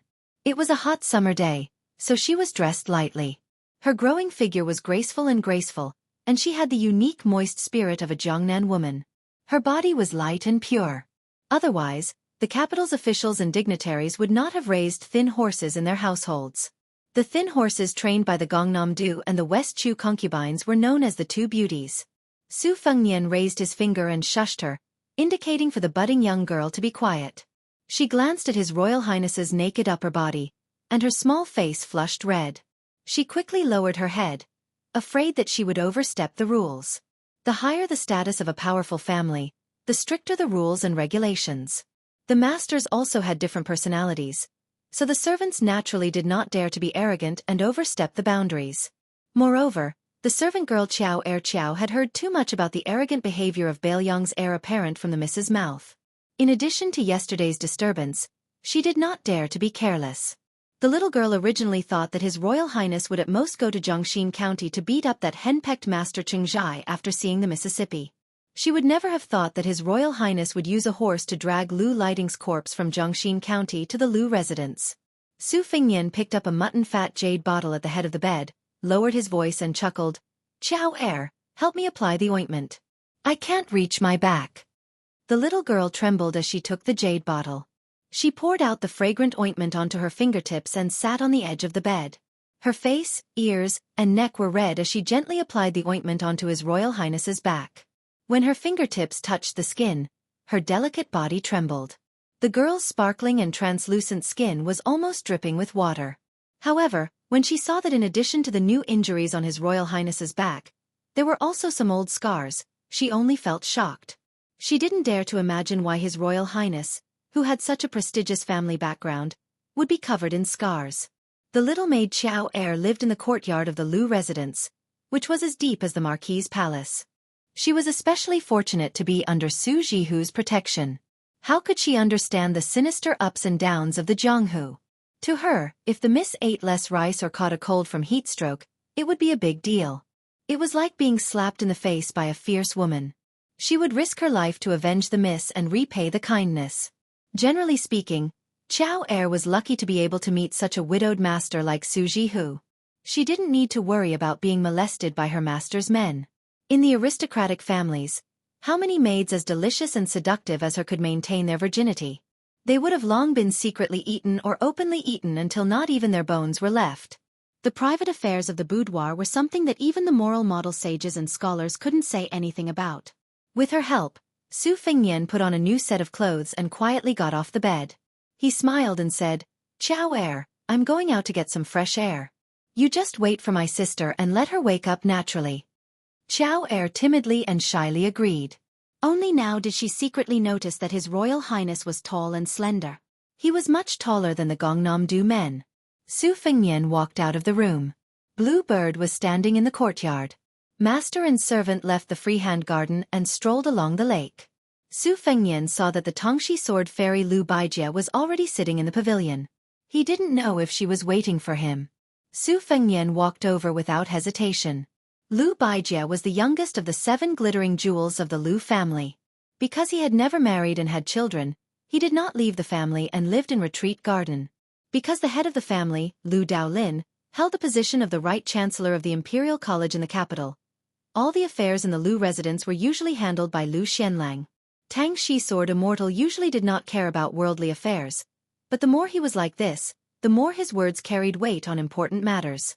Even Lu Daolin and Lu Xianlang, who held the power of the Lu family, had to pay attention to the opinions of this concubine-born brother. Among the 7 heroes of the Lu family, apart from these 3, one of them had devoted himself to cultivating Taoism and one of them had entered Buddhism, while the other 2 were officials in Yangzhou. They were both primary grade 4 officials.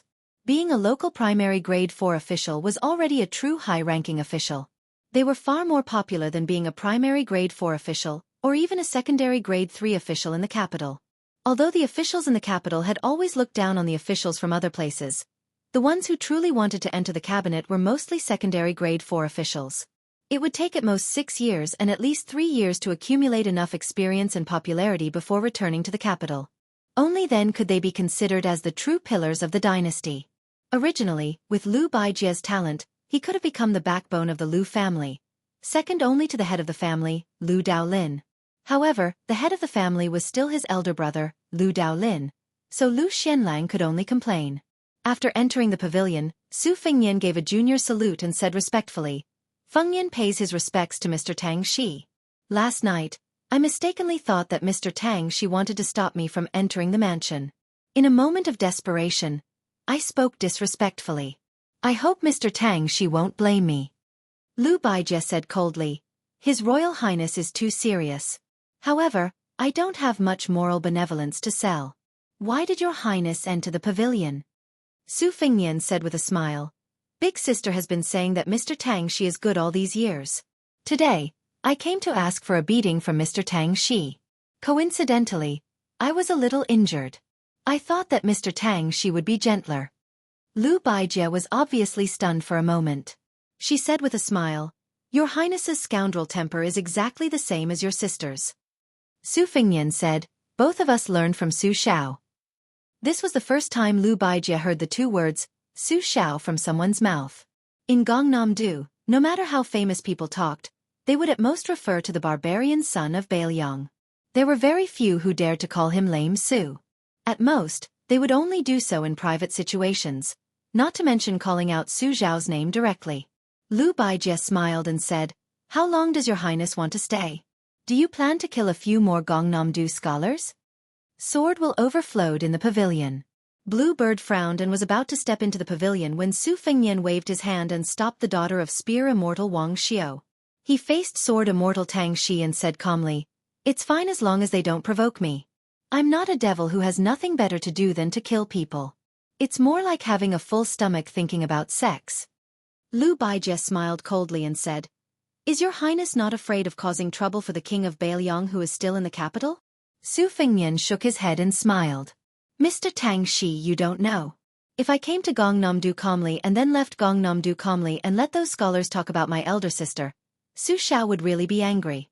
Whether it's killing Lu Lighting or scholars, the memorials from Jiangnan are flying to the capital like snowflakes.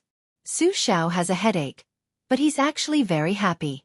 When he returns to Bailiang in the future, he might secretly scold me for killing so few." Lu Baijie sighed helplessly and said, "Your Highness, your family." However, there was clearly more sincerity in Sword Immortal Tang Shi's faint smile.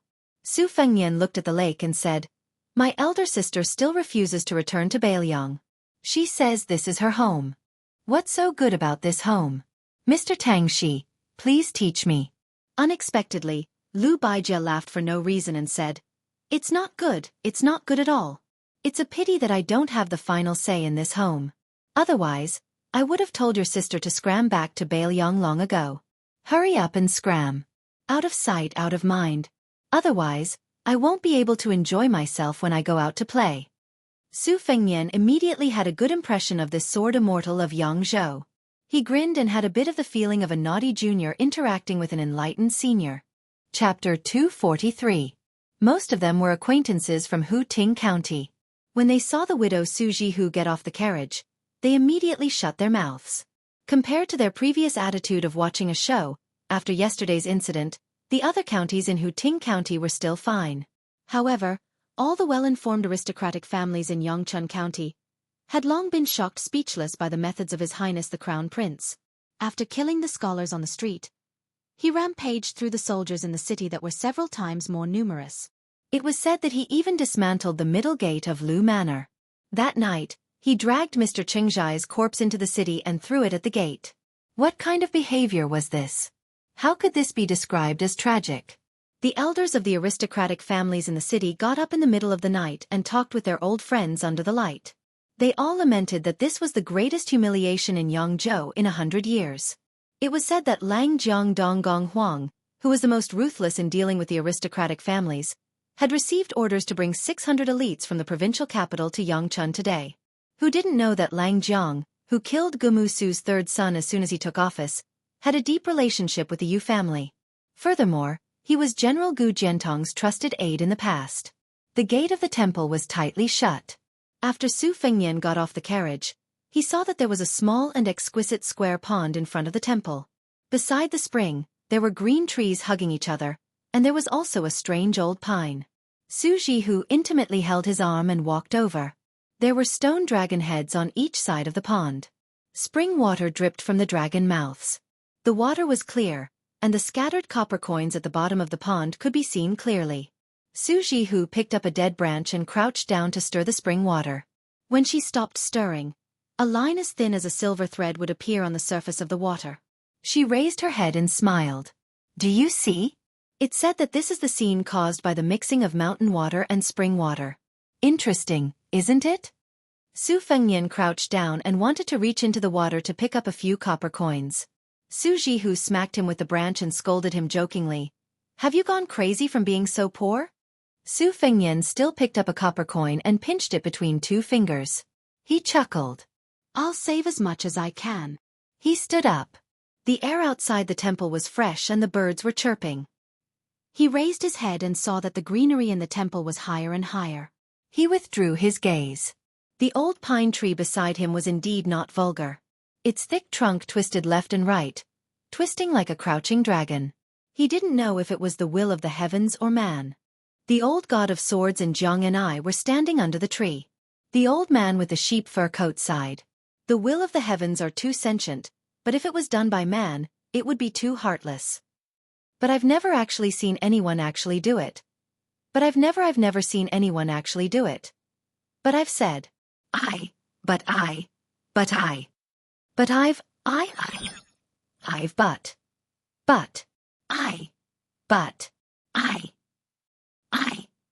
Su Fengnian smiled and said, shall I try? Su Jihu glared at him. You dare. Whir. When Dum Chao saw this, she smiled gently. His Highness the Crown Prince and the young miss really loved each other. Perhaps because he was caught laughing, Su Fengnian made a face at the little girl. The servant girl was so frightened that she quickly hid behind Su Jihu. The little girl's heart was beating like a deer. She didn't seem to be afraid. Instead, she seemed to have been gently scratched by something and couldn't calm down. Su Jihu turned his head to look at the little girl who was in a daze. He smiled knowingly. How could there be a girl in the world who didn't like her younger brother? But on the surface, Su Jihu still rolled his eyes charmingly at Su Fengnian. He waved the branch as if warning him not to fool around in a Buddhist holy land. The door of the temple slowly opened. The two little monks joined their hands and bowed. It was just that today, the side room was the place where pilgrims and vegetarian meals were provided. After Su Jihu and his entourage took their seats, no one else dared to enter. At Su Fengnian's table, Su Jihu was sitting. In addition to the 9 bushels of Taoist mi and Taoist wei shuyang, there was also an empty stool. The maidservant Er Qiao and the military general Ning Amei were both standing. Princess consort Jin Gon knew her place, and in addition to the fact that she had been terribly bullied on the way here, she was even more unwilling to sit down. Su Jihu was a person who liked crowds. He asked Zhang Ni, who was sitting at the next table, to call her over. The little mud girl hesitated for a moment, but didn't refuse. When she approached, Su Jihu pulled her over to sit beside him. He smiled and said, "Zhang Ni, you're really getting prettier as you grow up. You were already pretty when you were young. Back then, you were the only one who could compare with Fengnian. At first, I was worried that a girl would change 18 times between childhood and womanhood. I was afraid that you wouldn't be pretty when you grew up, but now it seems that I was worried for nothing. Come, tell sister whether Fengnian bullied you or not." The little mud girl was quite a shrewish girl in front of His Royal Highness and the old god of swords. At this moment, her face was red and she didn't say anything. Su Fengnian laughed and said, "Your face is red. It's rare. Zhang and I didn't glare at him angrily, but she lifted her foot and stomped on him. His Royal Highness lifted his foot and laughed. I'll hide. You want to fight with me?" With Su Jihu present, Zhang and I didn't make any verbal moves. Su Jihu laughed softly. "It seems like you're often bullied. Don't worry, I'll help you take care of him later." The little mud girl lowered her head and didn't say anything. Su Fengnian muttered, "Is it my sister or her sister?" Su Jihu raised his hand and pretended to hit her, but His Royal Highness leaned to the side. She lovingly stroked Zhang Ni's slender shoulders. "Zhang and I heard that after leaving Bailiang, you've been reading for this scoundrel? This is a good thing. During this period of time, if you come to read Wang Dongxiang's The First Snow to your sister, the price will be doubled. It will all come from that guy's pocket. He won't dare to not pay." Zhang and I raised her head and grunted heavily. It was the first time she smiled this month. Su Fengnian ruined the mood and teased, "Dimples, 2 little dimples. Haha, I saw it. Fine, double the price is double. It's worth it."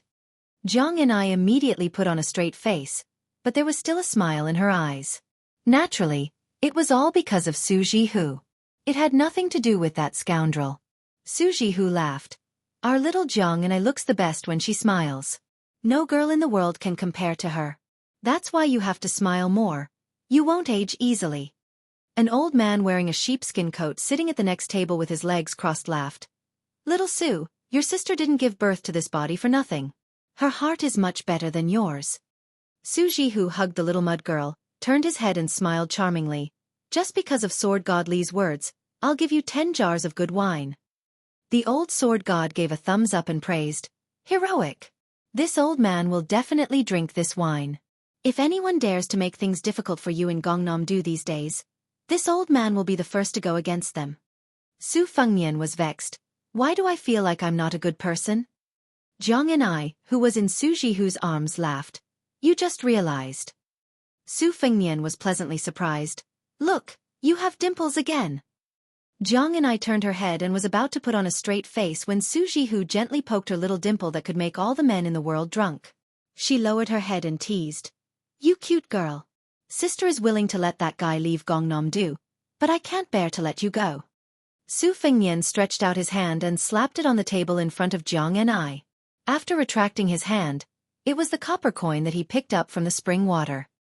He shamelessly said, "I'll give it to you. Isn't that heroic?" Zhang and I hesitated for a moment.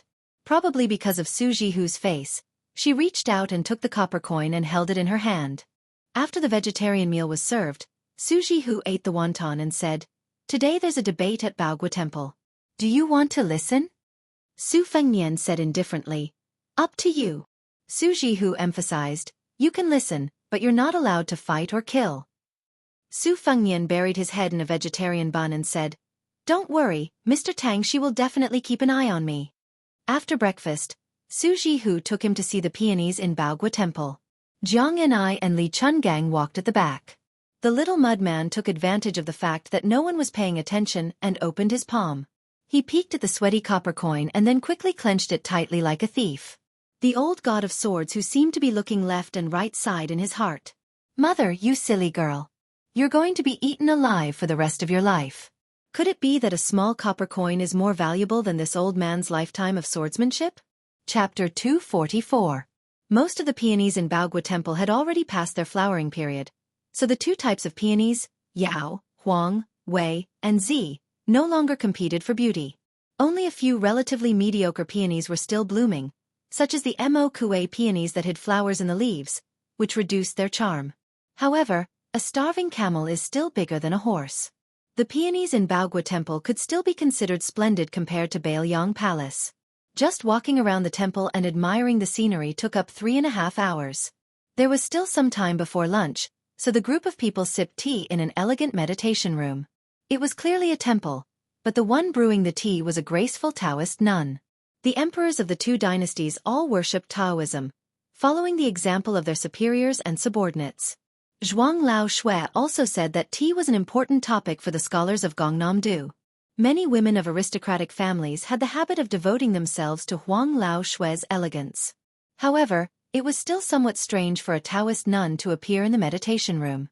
She was about 30 years old, with red cheeks, long eyebrows, and blue eyebrows. She looked very much like a Taoist cultivator. Su Huipeng could be considered Su Fengnian's close friend. Probably because the two women were both widows, they had gotten closer over the years. Perhaps this Taoist nun loved the house and its crow, so she was quite polite to Su Fengnian. Although she did not speak much while brewing tea, most of her time was spent exchanging pleasantries with Su Weisheng. Occasionally, her gaze would meet His Royal Highness, and she would smile. The teapot was an exquisite tin bottle. It was expensive because it was tightly sealed, and the nature of tin was similar to the nature of tea. Before storing it, the large bottle was filled with water and the small bottle was blown to test for leakage. She looked like an expert in the way of tea. How could a layman like her understand these things? She only thought about how to make the jade more expensive. The teapot was a simple and unadorned style. She saw Su Fengnian staring at the teapot, so she explained, "My father came across this when he was young and went to the two Zen temples to listen to the teachings of the eminent monks. He took the mud from the hands of a monk who had been farming all year round and sank it to the bottom of a vat. He followed the pattern of the gall of a ginkgo tree in the two Zen temples and carved it into it. Later, for some unknown reason, it spread. The name of the pot came from hiding one's fingerprints can welcome spring. However, in Yangzhou's ordinary wintering pots, the mud and sand are all dug from the head of the Yangtze River." Su Jihu was trying hard to insert a peony into Su Fengnian's hair bun, but Su Fengnian would rather die than comply. The brother and sister went back and forth, but Su Jihu, who had not succeeded in the end, panted and laughed. "That old monk is the great abbot of the two Zen temples. I heard that he has lived for 150 or 160 years.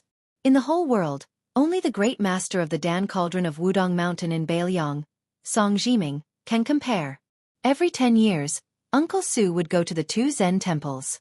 Other than listening to Zen and scriptures, he would also ask the old monk for the mud for his hands. Therefore, a caddy of mud on the head of the Yangtze River is worth a caddy of gold. In the end, the teapot made by Uncle Su's father has the Buddhist aura. Su Fengnian had just taken a green jade teacup and was about to drink some tea when he heard that the teapot was made from the old monk's hand-washing mud. His expression immediately became unnatural. He could not drink the Buddhist aura, and he really did not want to drink it. However, since he had already boarded a pirate ship, it was difficult to disembark. He could only force himself to take a sip.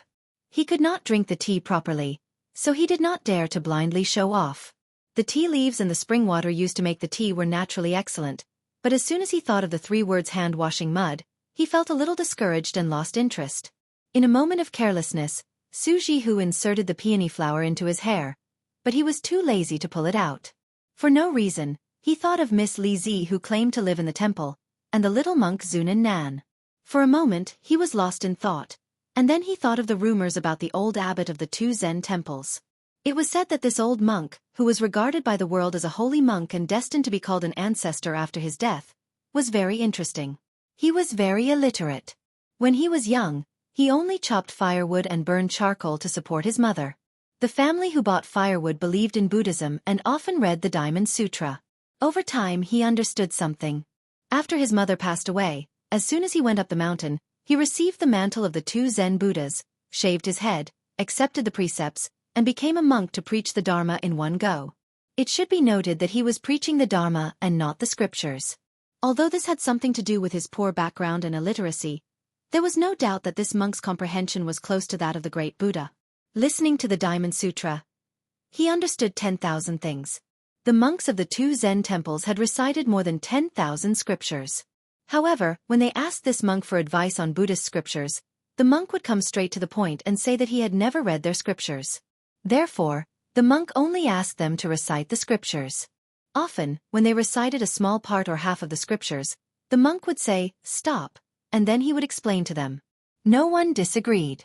There was once a century-old abbot of the Fahua Temple, the largest temple in the southern kingdom, who asked a 40-year-old monk why he could not understand the meaning of the Lotus Sutra after reading it 10,000 times. In the end, after the old abbot recited only a few paragraphs, the young monk began to explain the meaning of the scriptures. The old abbot was enlightened and left with gratitude. When the world heard this, it was simply amazing. It was impossible to imagine how a monk who could not even read scriptures could save people. Even the immortal Qi of the Dragon Tiger Mountain had to salute him when he saw him. The two most outstanding figures of Buddhism appeared at the same time in a lotus debate 60 years ago, but the result left everyone confused. The two just sat facing each other without saying a word for the whole night. That was the last time the immortal Qi Xuanjin appeared in the world before he ascended. Chapter 245. When this monk was no longer young and grew older, no one had ever heard of him learning to read or read scriptures. Only when the white-clothed monk, who had been away for 15 years, returned did he have his disciple talk about scriptures for 3 days and 3 nights, nodding repeatedly. In the end, he risked universal condemnation and allowed the white-clothed monk to drink wine and marry a wife. Later on, he had an epiphany of betrayal. Su Fengnian was shocked and spilled tea all over the floor. He muttered to himself, "White-clothed monk Li Xiaoxin, Miss Li who has lived in the temple since she was young." Taoist nun Su Huipong had already seen that Su Fengnian was not in the mood to drink tea. Spilling tea like this was even more rude. How was it different from the secular world? She was somewhat unhappy, but did not say anything. She no longer had any thoughts of pouring a second cup of tea for His Royal Highness. It seemed that what the world said about the Bailiang heir having a golden exterior was not an exaggeration. Her sister, Su Shufei, who was originally expected to be the most favored in the harem, was suddenly banished to the cold palace. Everyone in the Su family was furious, but she was a widow and would not vent her anger on Su Jihu like the other members of the family. Last night, when she learned that His Royal Highness was stirring up trouble in the 2 counties, she only laughed it off. She did not even agree when the family told her to use Su Jihu to get close to His Royal Highness to find out the truth. Seeing it with her own eyes today, she was really disappointed. He was nothing more than relying on the king of Bailiang's family to bully others. This was no different from the useless descendants of the 4 great clans in Yangzhou. Su Huipong glanced at Su Jihu, who she used to be able to talk to, and sighed in her heart. The tea was not cold, but the atmosphere was much colder. It was not something that could be changed by adding a few pieces of charcoal. Su Jihu seemed to be close to ink, and was not as quick to understand as before. He only said that he wanted to walk around Baogua Temple with his younger brother, and then left the meditation room. Su Hui sat quietly for a while, waiting for the group of people to leave. Then she slowly got up and walked out of the back door of the courtyard. She went straight up the tea mountain. After walking for half an hour, she finally saw a bamboo building. There was a bamboo chair under the bamboo eaves. An old man with snow-white eyebrows was sitting on it. On his knees was a shikigami with snow-white fur. The old man stroked the shikigami's head and looked at the mountain in the distance. The old man stretched out his hand and Su Hui sat upright on a small stool beside the bamboo chair. Before she could speak, the old man smiled kindly and said, "You came so early. You must be very disappointed." Su Huipong said softly, "Old ancestor, you have a clear understanding of worldly affairs." The old man smiled and said, "That's good too. Since His Royal Highness can't be helped, then so be it. Us old fellows will also be relieved." Su Huipong knew that her opinion might affect the future plans of the 4 great clans in Yang province.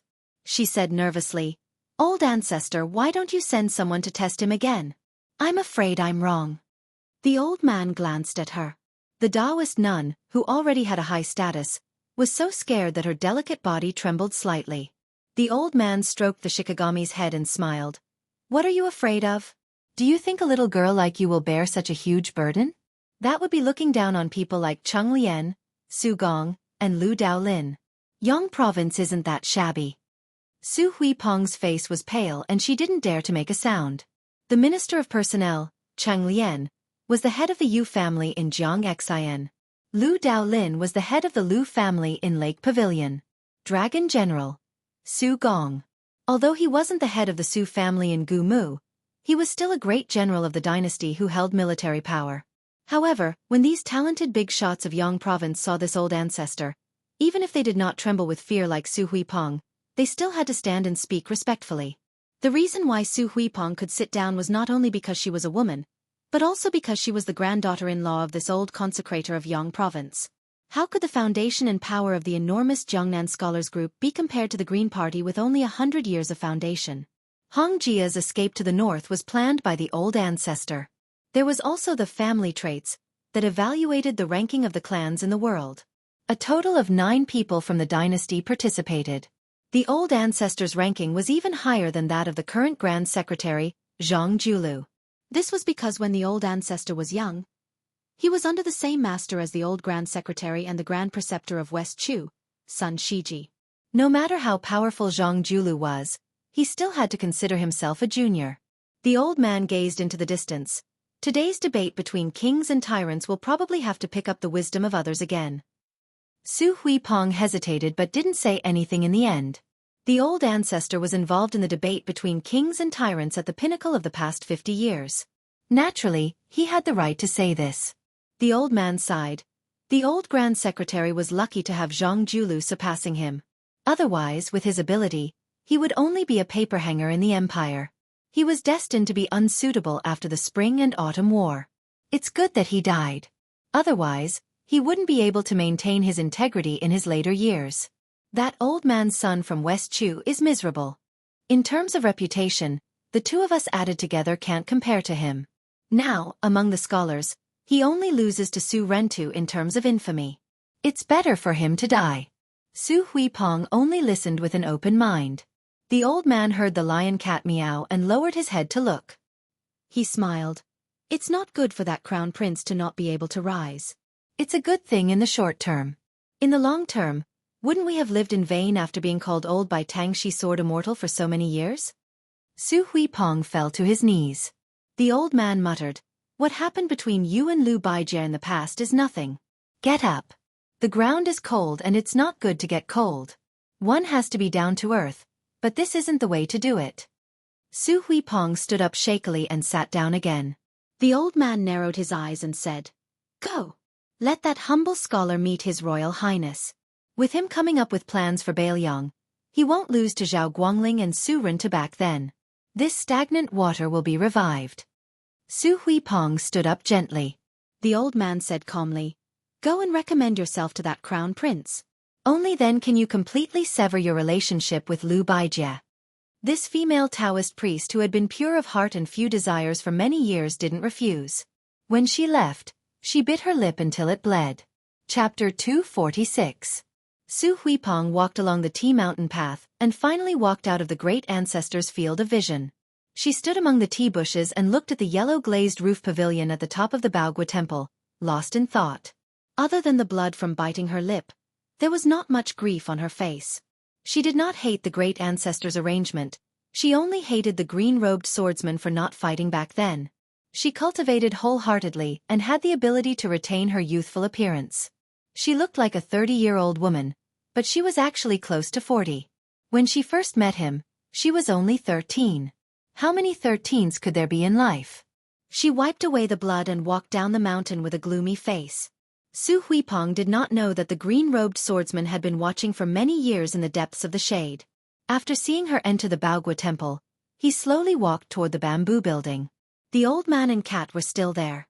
The snowball-like Shih Tzu screamed. The dozing old Yangzhou minister of offerings raised his eyelids with some difficulty and looked at the unpolished jade carefully carved by the Lu family. This swordsman used to be so high-spirited. If it were not for the fact that he could not overcome the barrier of love, he would have gone very far whether he was an official or a swordsman. The old man comforted the frightened Shi Tzu on his knees and frowned. He asked calmly, "Did you hear that?" Tongshi sword fairy Lu Baijie nodded. He looked at the old man coldly with one finger on the scabbard. It looked like the ancient sword could be unsheathed at any time. With Lu Baijie's attainments in the sword evaluation, he could unsheath his sword very quickly. He did not need to show it deliberately. Of course, this was Lu Baijie expressing his position. If the old man did not take back his words to Su Huipeng, he did not mind doing another disgraceful act as Tongshi sword fairy, and not as a disciple of the Lu family. So what if you are the old master of the Jiangxi Yu family? I, Lu Baijie, have a sword in my hand and a clear conscience. Why should I care? Yu Jiankong's eyelids trembled. One of his hands was no longer stroking the snow-white Xueqi. Instead, his 5 fingers formed a claw and gripped the pet's head. However, he didn't use any strength. The Xueqi, which instinctively felt uncomfortable, didn't seem to understand. It turned its head. Yu Jiankong, one of the few people in the dynasty who had hopes of obtaining the posthumous title of Wenzhong after his death, suddenly laughed self-mockingly. As for the posthumous title of Wanjing, that was even higher than Wenzhong, the dynasty had been empty for 120 years. Even he didn't have any extravagant hopes. The old man only looked again at the distant green mountains. There were many mountains and rivers in Jiangnan, and he never got tired of looking at them. There was actually a rare hint of compromise in his light tone. He said softly, "Tongshi, you know that back then, my original intention was for you to be the head of the Lu family." Lu Daolin was also willing. Lu Baijie rudely interrupted, "I don't want to." Old consecrator Yu Jian frowned and said, "You are unwilling to marry the pearl of the Yu family, unwilling to become the head of the Lu family, unwilling to be recommended to become an official, unwilling to be a general. As a child of the Lu family, Tongshi, do you know that there are too many things you are unwilling to do that are against the rules?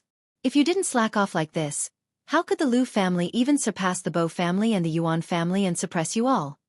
Lu Baijie was silent. Her finger no longer touched the scabbard.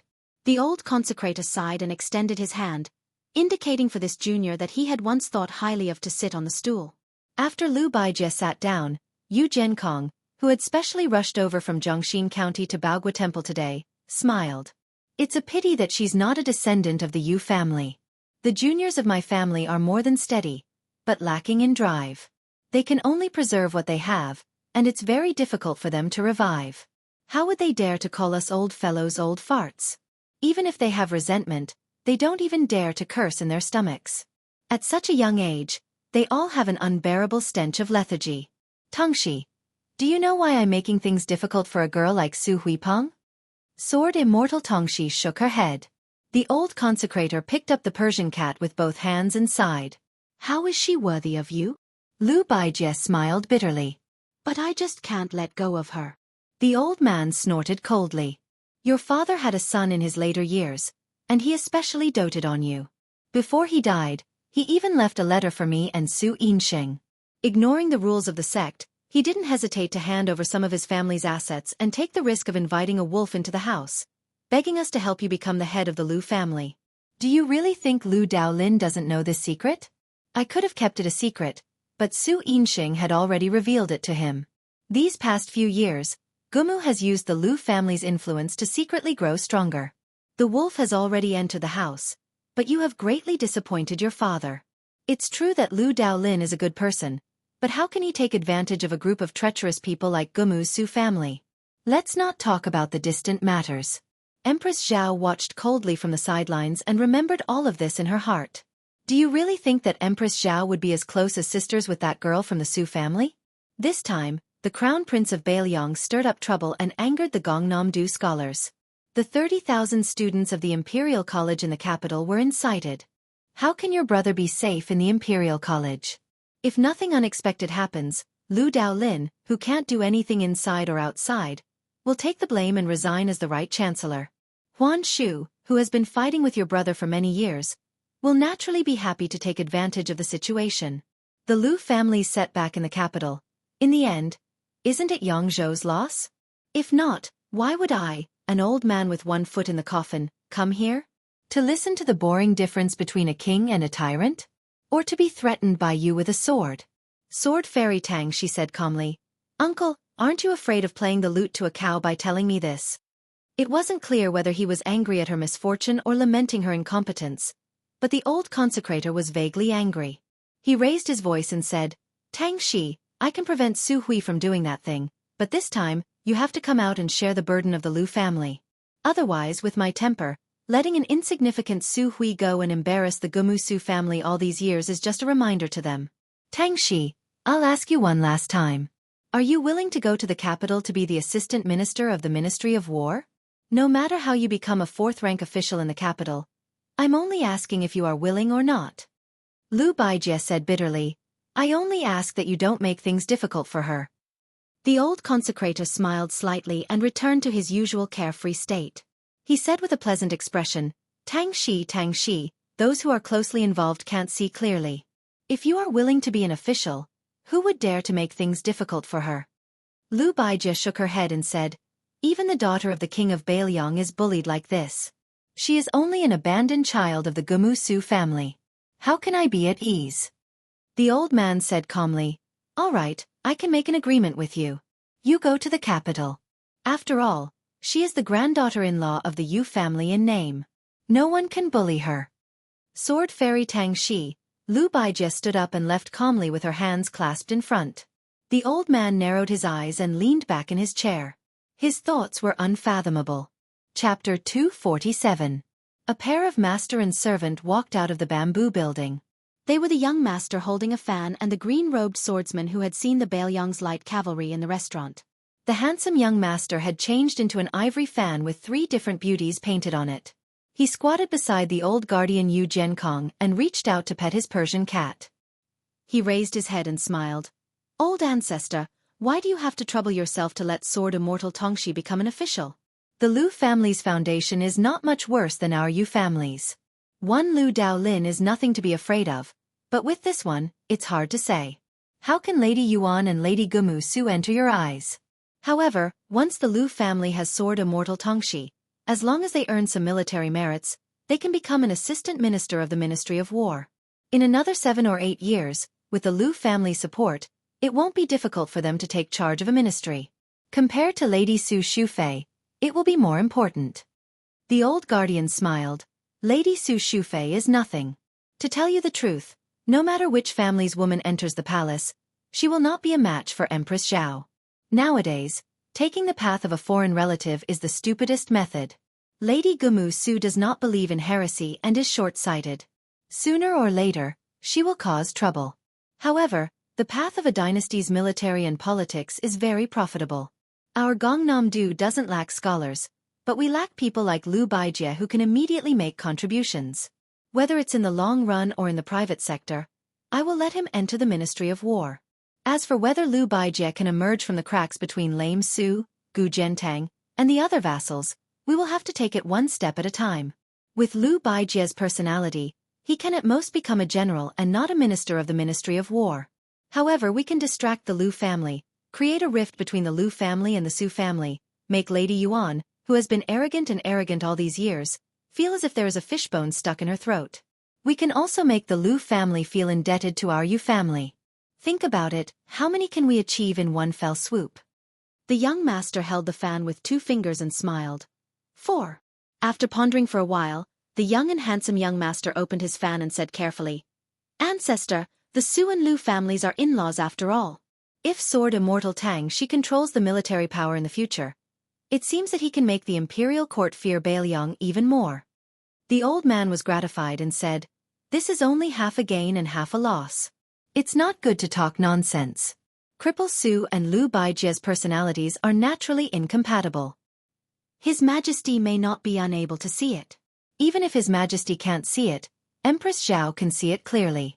In this world, the marriage between the aristocratic families is only stable because of the study of aristocratic families like ours. Deep down, the Su and Lu families look down on each other. But for you to be able to see this point, it's already not bad. The young master smiled and opened his fan. He fanned the elder ancestor and the Persian cat to cool them down. The old man said softly, "Although I call that guy Lame Su, he's still the demon slayer who destroyed nearly half of the youths in 8 countries. He even trampled on the righteousness of spring and autumn. He's not someone a child like you can casually provoke. Thus, don't think about how to vent your anger on the small fights in the restaurant.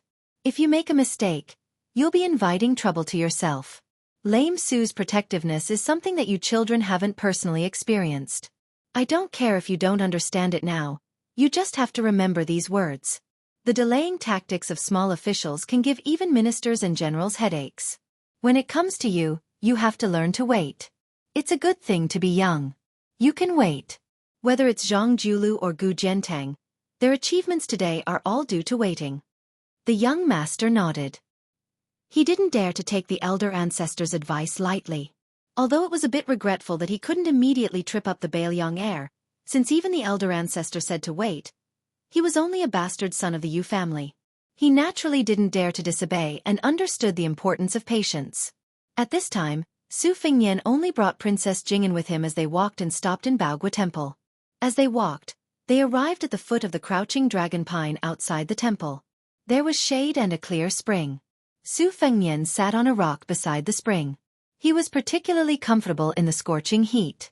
Today, Baogua Temple was hosting an unprecedentedly grand debate. Ordinary pilgrims couldn't enter the temple to burn incense and worship Buddha. There were several monks standing guard at the entrance. Other than familiar faces, ordinary people had to hand over their name badges. Only those with sufficient status could enter. Su Fengnian saw a poor and pedantic scholar pacing back and forth outside the temple for a long time. The sun was scorching hot and he was quickly covered in sweat. He guessed that it was because Su Fengnian was dressed in brocade and had an extremely charming maid serving him by the spring. He didn't dare to come forward to enjoy the shade. In Gangnam-do, it was a great shame for a descendant of an aristocratic family to sit at the same table as a child of a humble family. Of course, the scholar didn't dare to ask for trouble. However, he really couldn't endure the heat of the sun.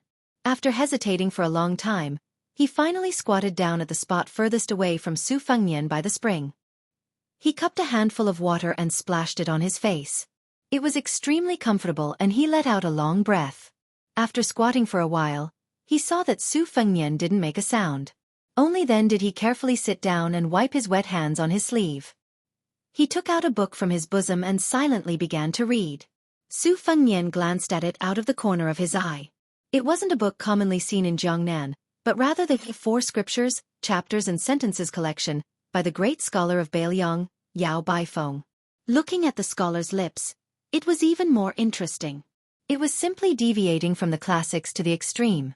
Mr. Yao's interpretation of the scriptures, based on what I have seen, may not be the saint's original edict. There are many things to consider.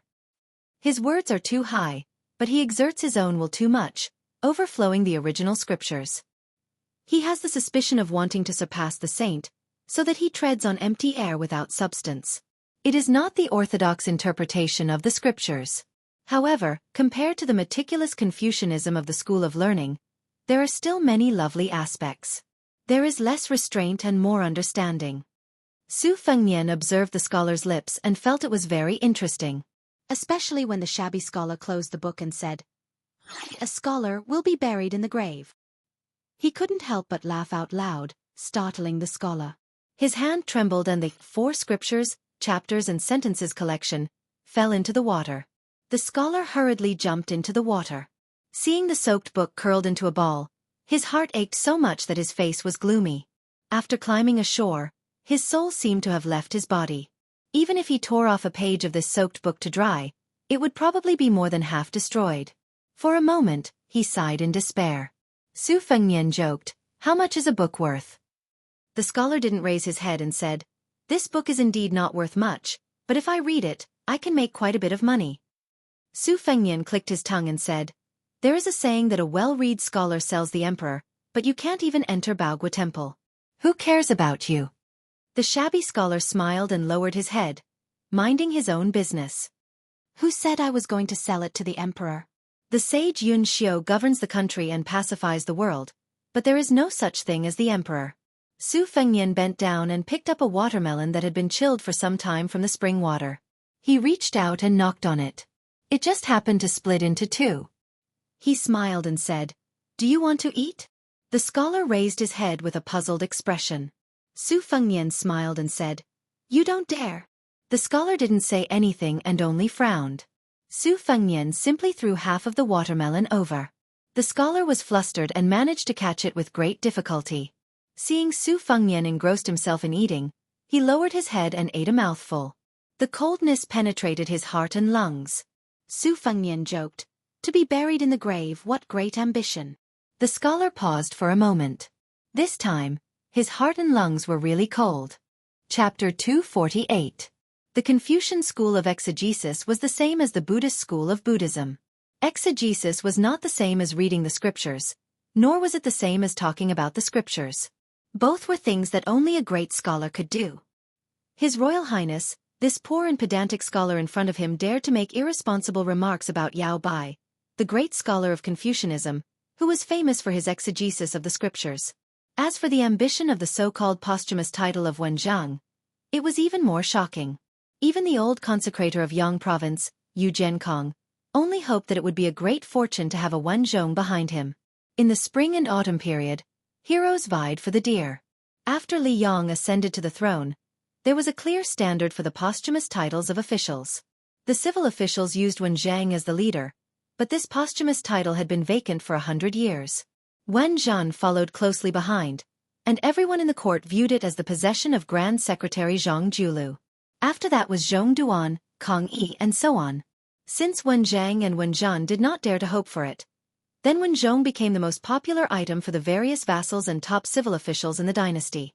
In today's world, in order to determine the status of aristocratic families, the number and weight of posthumous titles was undoubtedly an extremely important standard. Normal scholars did not dare to say that they would be posthumous to Wen Zhang even if they died. Once exposed, if it was a small matter, it would be considered improper conduct. If it was a serious matter, it might even lead to imprisonment. The scholar's heart was pained when a book of the four classics fell into the water. It was clear that he came from a poor family. Having his thoughts exposed by an outsider, the scholar's panic disappeared in a flash.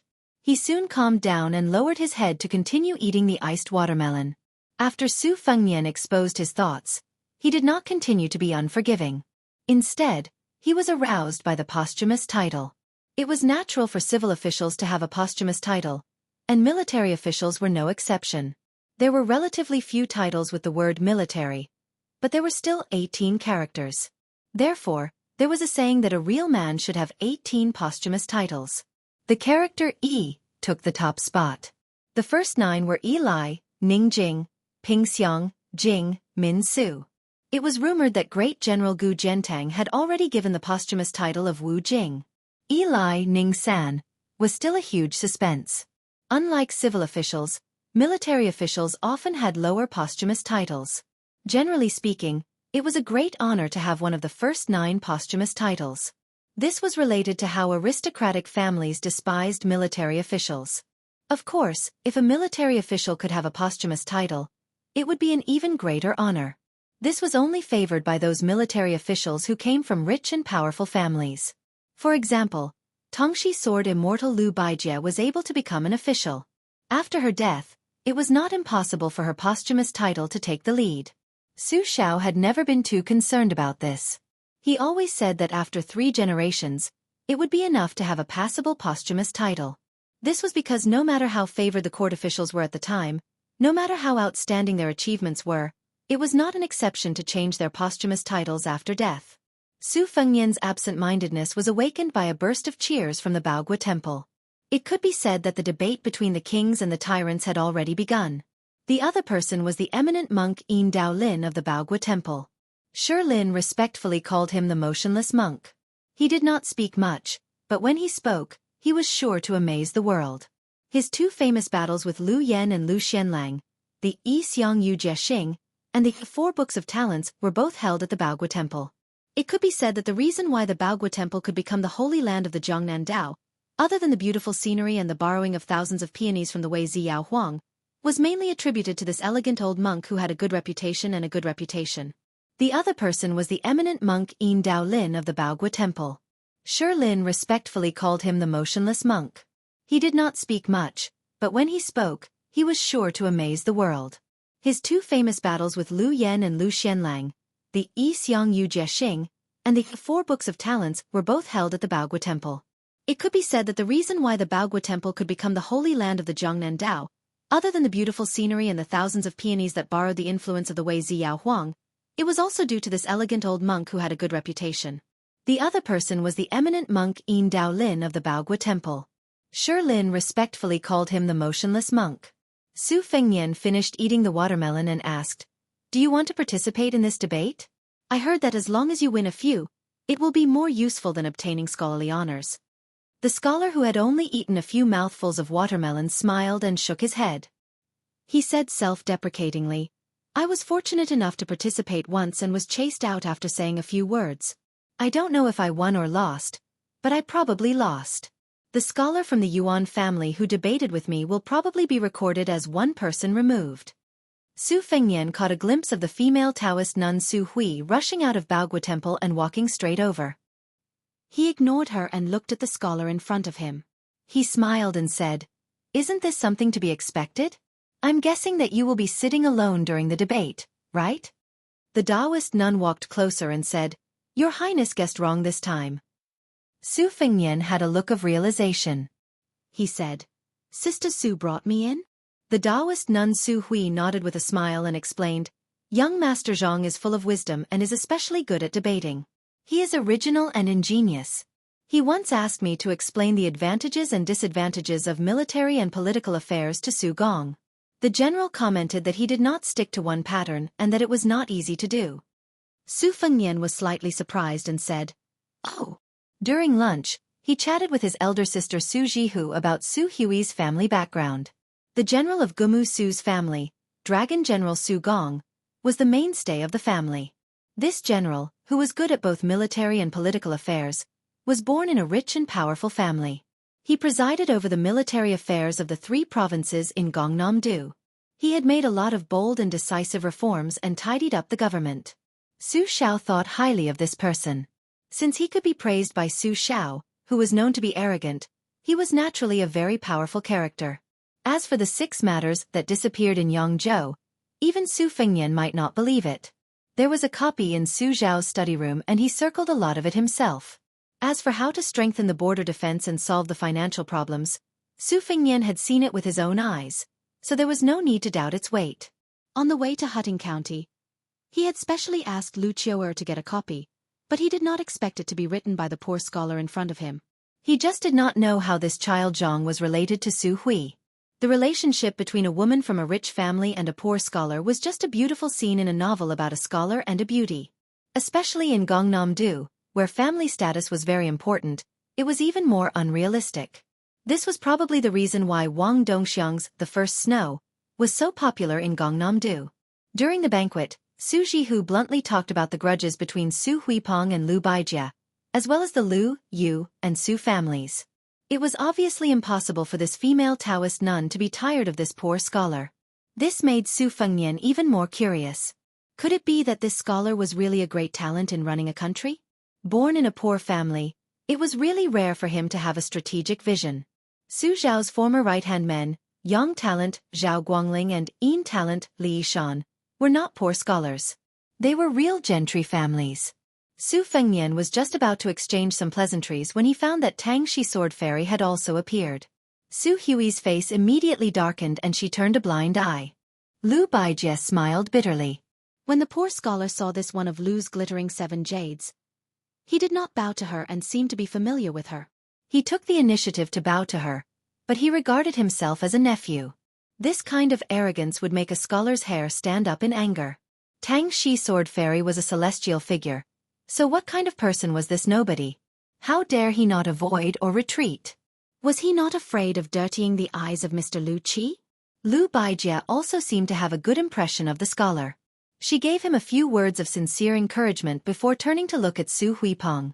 She hesitated for a moment before saying, "I want to talk to you." Su Hui sneered and said, "Mr. Lu Qi has avoided suspicion for so many years. Why are you making an exception today?" Chapter 249. Su Fengnian and the poor scholar both automatically turned their heads. With a tacit understanding, they decided not to look or listen. This pair of man and woman, who had stirred up a great commotion in Gangnam-do, were in a deadlock. In the end, it was the female Taoist Su Huipeng who was defeated. She walked with Liu Baijie along the quiet and empty wall of Baogua Temple. Before leaving, Su Huipeng did not forget to bid farewell to His Royal Highness. Then she told the scholar that there was no harm in entering the temple to debate. She had already told Baogua Temple that no one would stop them. So there were only 3 people left by the spring. The scholar surnamed Zhang frowned slightly. Su Fengnian smiled and said, "My surname is Su and my given name is Xianxia. Dian as in classic, Xia as in sword case. What do you think of my name?" The poor scholar smiled and said, "Dian in the case cannot cry. A good name." Princess Jing and Pei Nanwei, whose face was covered with a veil, could not help but roll her eyes. Su Fengnian asked, "Since you have permission, why don't you go in and listen to the debate? As for me, I'm just an idiot. Since Sister Su said that your talent is not ordinary and I want to bask in your glory, I'll sit with you." The scholar asked in return, "Sitting with me, aren't you afraid of being laughed at by the scholars and celebrities?" Su Fengnian smiled strangely and did not answer. Instead, he turned his head and asked Princess Pei, "Tell me, am I afraid?" Princess Jing En, who had suffered a lot along the way, did not dare to ignore the question. Her tone was stiff and cold as she said, "Not at all." Su Fengnian was satisfied. He smiled and looked at the poor scholar. The latter sighed and nodded. He put down the finished watermelon and picked up the 4 classics, chapter and sentence collection, which had been exposed to the sun, and carefully put it into his sleeve. The 3 of them walked out of the shade of the ancient pine tree and walked toward Baogua Temple. Su Fengnian was in the middle, Princess Jing En was on the left, and the poor scholar was on the right. There was a difference between who came first and who came first. As soon as the 3 of them left, Su Fengnian saw a little girl who had been wandering at the foot of the wall trotting to the spring. Previously, because of his presence, the sallow and skinny little beggar-like child did not dare to come forward to enjoy the shade, so she hid in the corner. After the 3 of them left, she finally gathered her courage and went to the spring under the tree. First, she lifted the 2 halves of the watermelon and placed them on a rock by the spring. But when she inadvertently met eyes with Su Fengnian, the little girl in ragged clothes turned pale and quickly put the watermelon back to its original place. Seeing that this rich and imposing child was not angry, she timidly squatted under the tree. The scholar was afraid that this aristocratic scholar who was familiar with Tangxi Sword Fairy and Su Huipeng would be unhappy, so he said softly, "This child is pitiful. She begs for a living and depends on her paralyzed grandfather. If it weren't for her, the old man would not have survived last winter.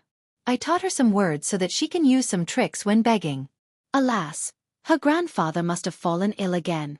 Otherwise, she would not have come to Baogua Temple to pick up copper coins. She doesn't dare to pick up too much each time. It's only a few copper coins, enough to buy half a basket of steamed buns, but it's enough food for her and her grandfather for several days. As for the watermelon," Su Fengnian said expressionlessly, "after slicing the watermelon rind, it can be fried as a dish." The poor scholar nodded after a moment of shock. Yes. It must have been the first time Princess Jingen had heard that watermelon rind could be used to cook a dish. She unconsciously glanced at the little girl. The debate between Baogua Temple's Wang and Ba attracted many Gangnam-do scholars. Those who had the qualifications to participate in the grand occasion had already entered the temple and taken their seats. There were also many ordinary scholars who did not have the qualifications to join in the fun and could only wander around outside the temple. The area under Wulong Pine Tree was a treasured land of feng shui. It was originally occupied by Su Fengnian. His Royal Highness was a dandy who did not need to speak and had a domineering arrogance. It was obvious that he was not a person to get close to. In addition, he came from the temple, so the scholars outside the temple could only stand far away. Most of them pointed at the servant girl, whose face could not be seen clearly, but who had an enchanting figure. She was a feast for the eyes. In this world, when the rich and powerful went out, they usually looked at the people and horses. As for the noble and famous people, they looked at the beautiful women by their side. The female Taoist nun who came from a noble family was the first class. People like Su Huipu could only be found but not sought. Next, The beautiful and talented courtesans were also the first class. The young and beautiful maids in one's own residence were second. The more there were, the more it showed one's status. A great scholar in Gangnam-do, such as Yuan Zhongyan of the Yuan family, had once gone out with almost 100 young boys and girls. When the Su Fingnian finally made room, a few well-dressed young masters and daughters immediately went up to enjoy the cool air. The little beggar who had rolled up his trousers and bent down to pick up the money in the spring was undoubtedly an eyesore. A triangular-eyed young master sneered and kicked a watermelon into the spring, splashing water everywhere. The little beggar was so scared that he shivered and did not dare to pick up the copper coins anymore. He wanted to dodge, but he walked too fast in the water and accidentally fell into the spring, causing a burst of laughter. A woman from a noble family with heavy makeup gloated and scolded sharply. "Little bastard, who let you come here to pick up the wishing money? Aren't you afraid of being beaten to death by the monks in the temple?" The spring was surrounded by the rich and powerful young masters who were enjoying the cool air. The little beggar had nowhere to hide and could only stand in the spring.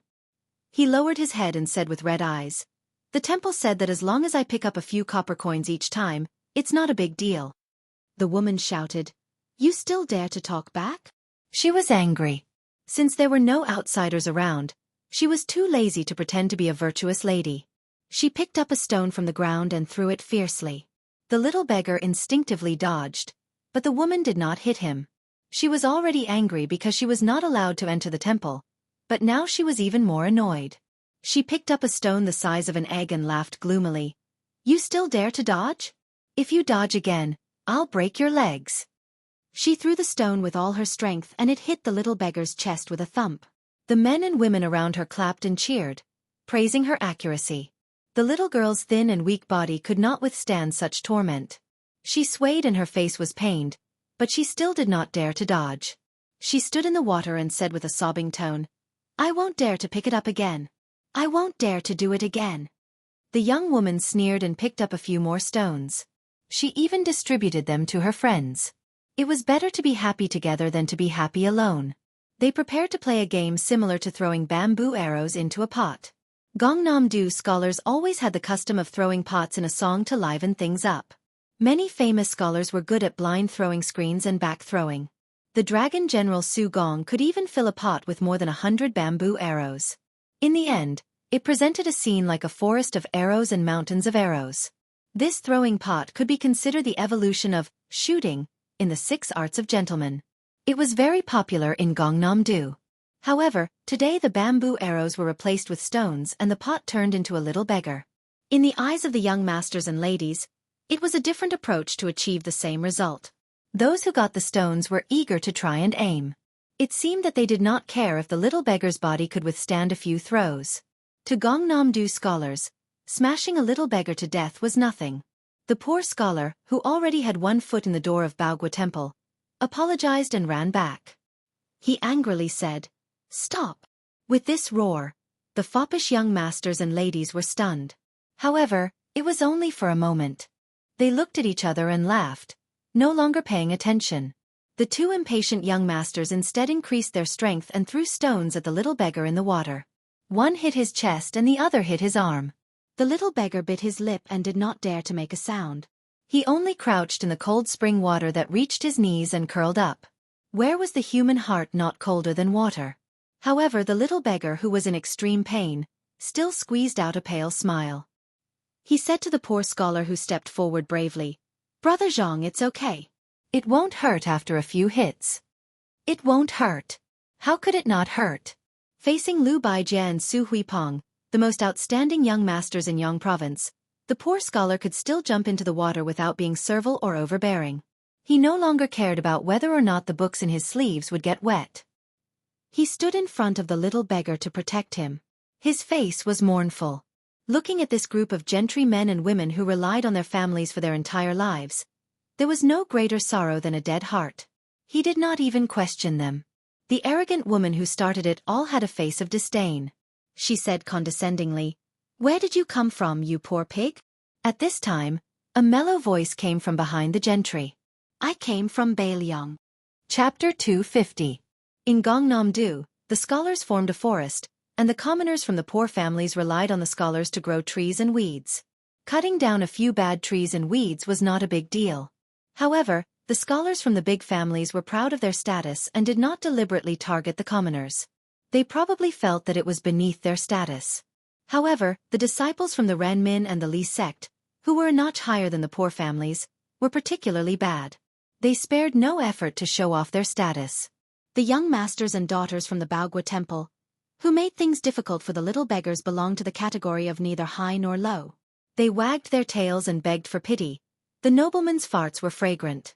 However, when they squinted at the people below them, the commoners would feel that they were vulgar even if they wrote a real beautiful article. Needless to say, these two groups of people had excellent eyesight. They were able to see through the poor scholar's family background with a single glance. Of course, they were unscrupulous. However, when they turned around and saw the young man who claimed to be the crown prince, they were somewhat apprehensive. After all, the tailoring and texture of his luxurious clothes, as well as his superior aura, could not be faked.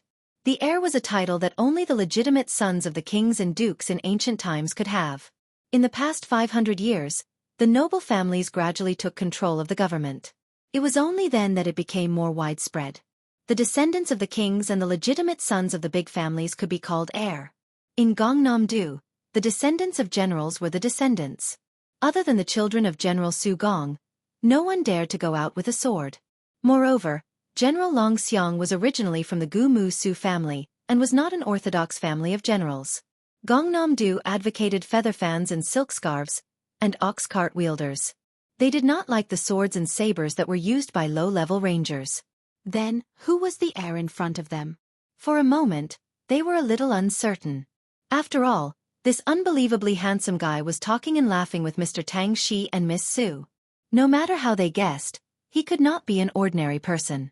But then again, if his family was really extraordinary, why would he hang out with the poor scholar in the spring? Heir. In Gangnam-do, there were more than a pair of hands who were qualified to be called heir.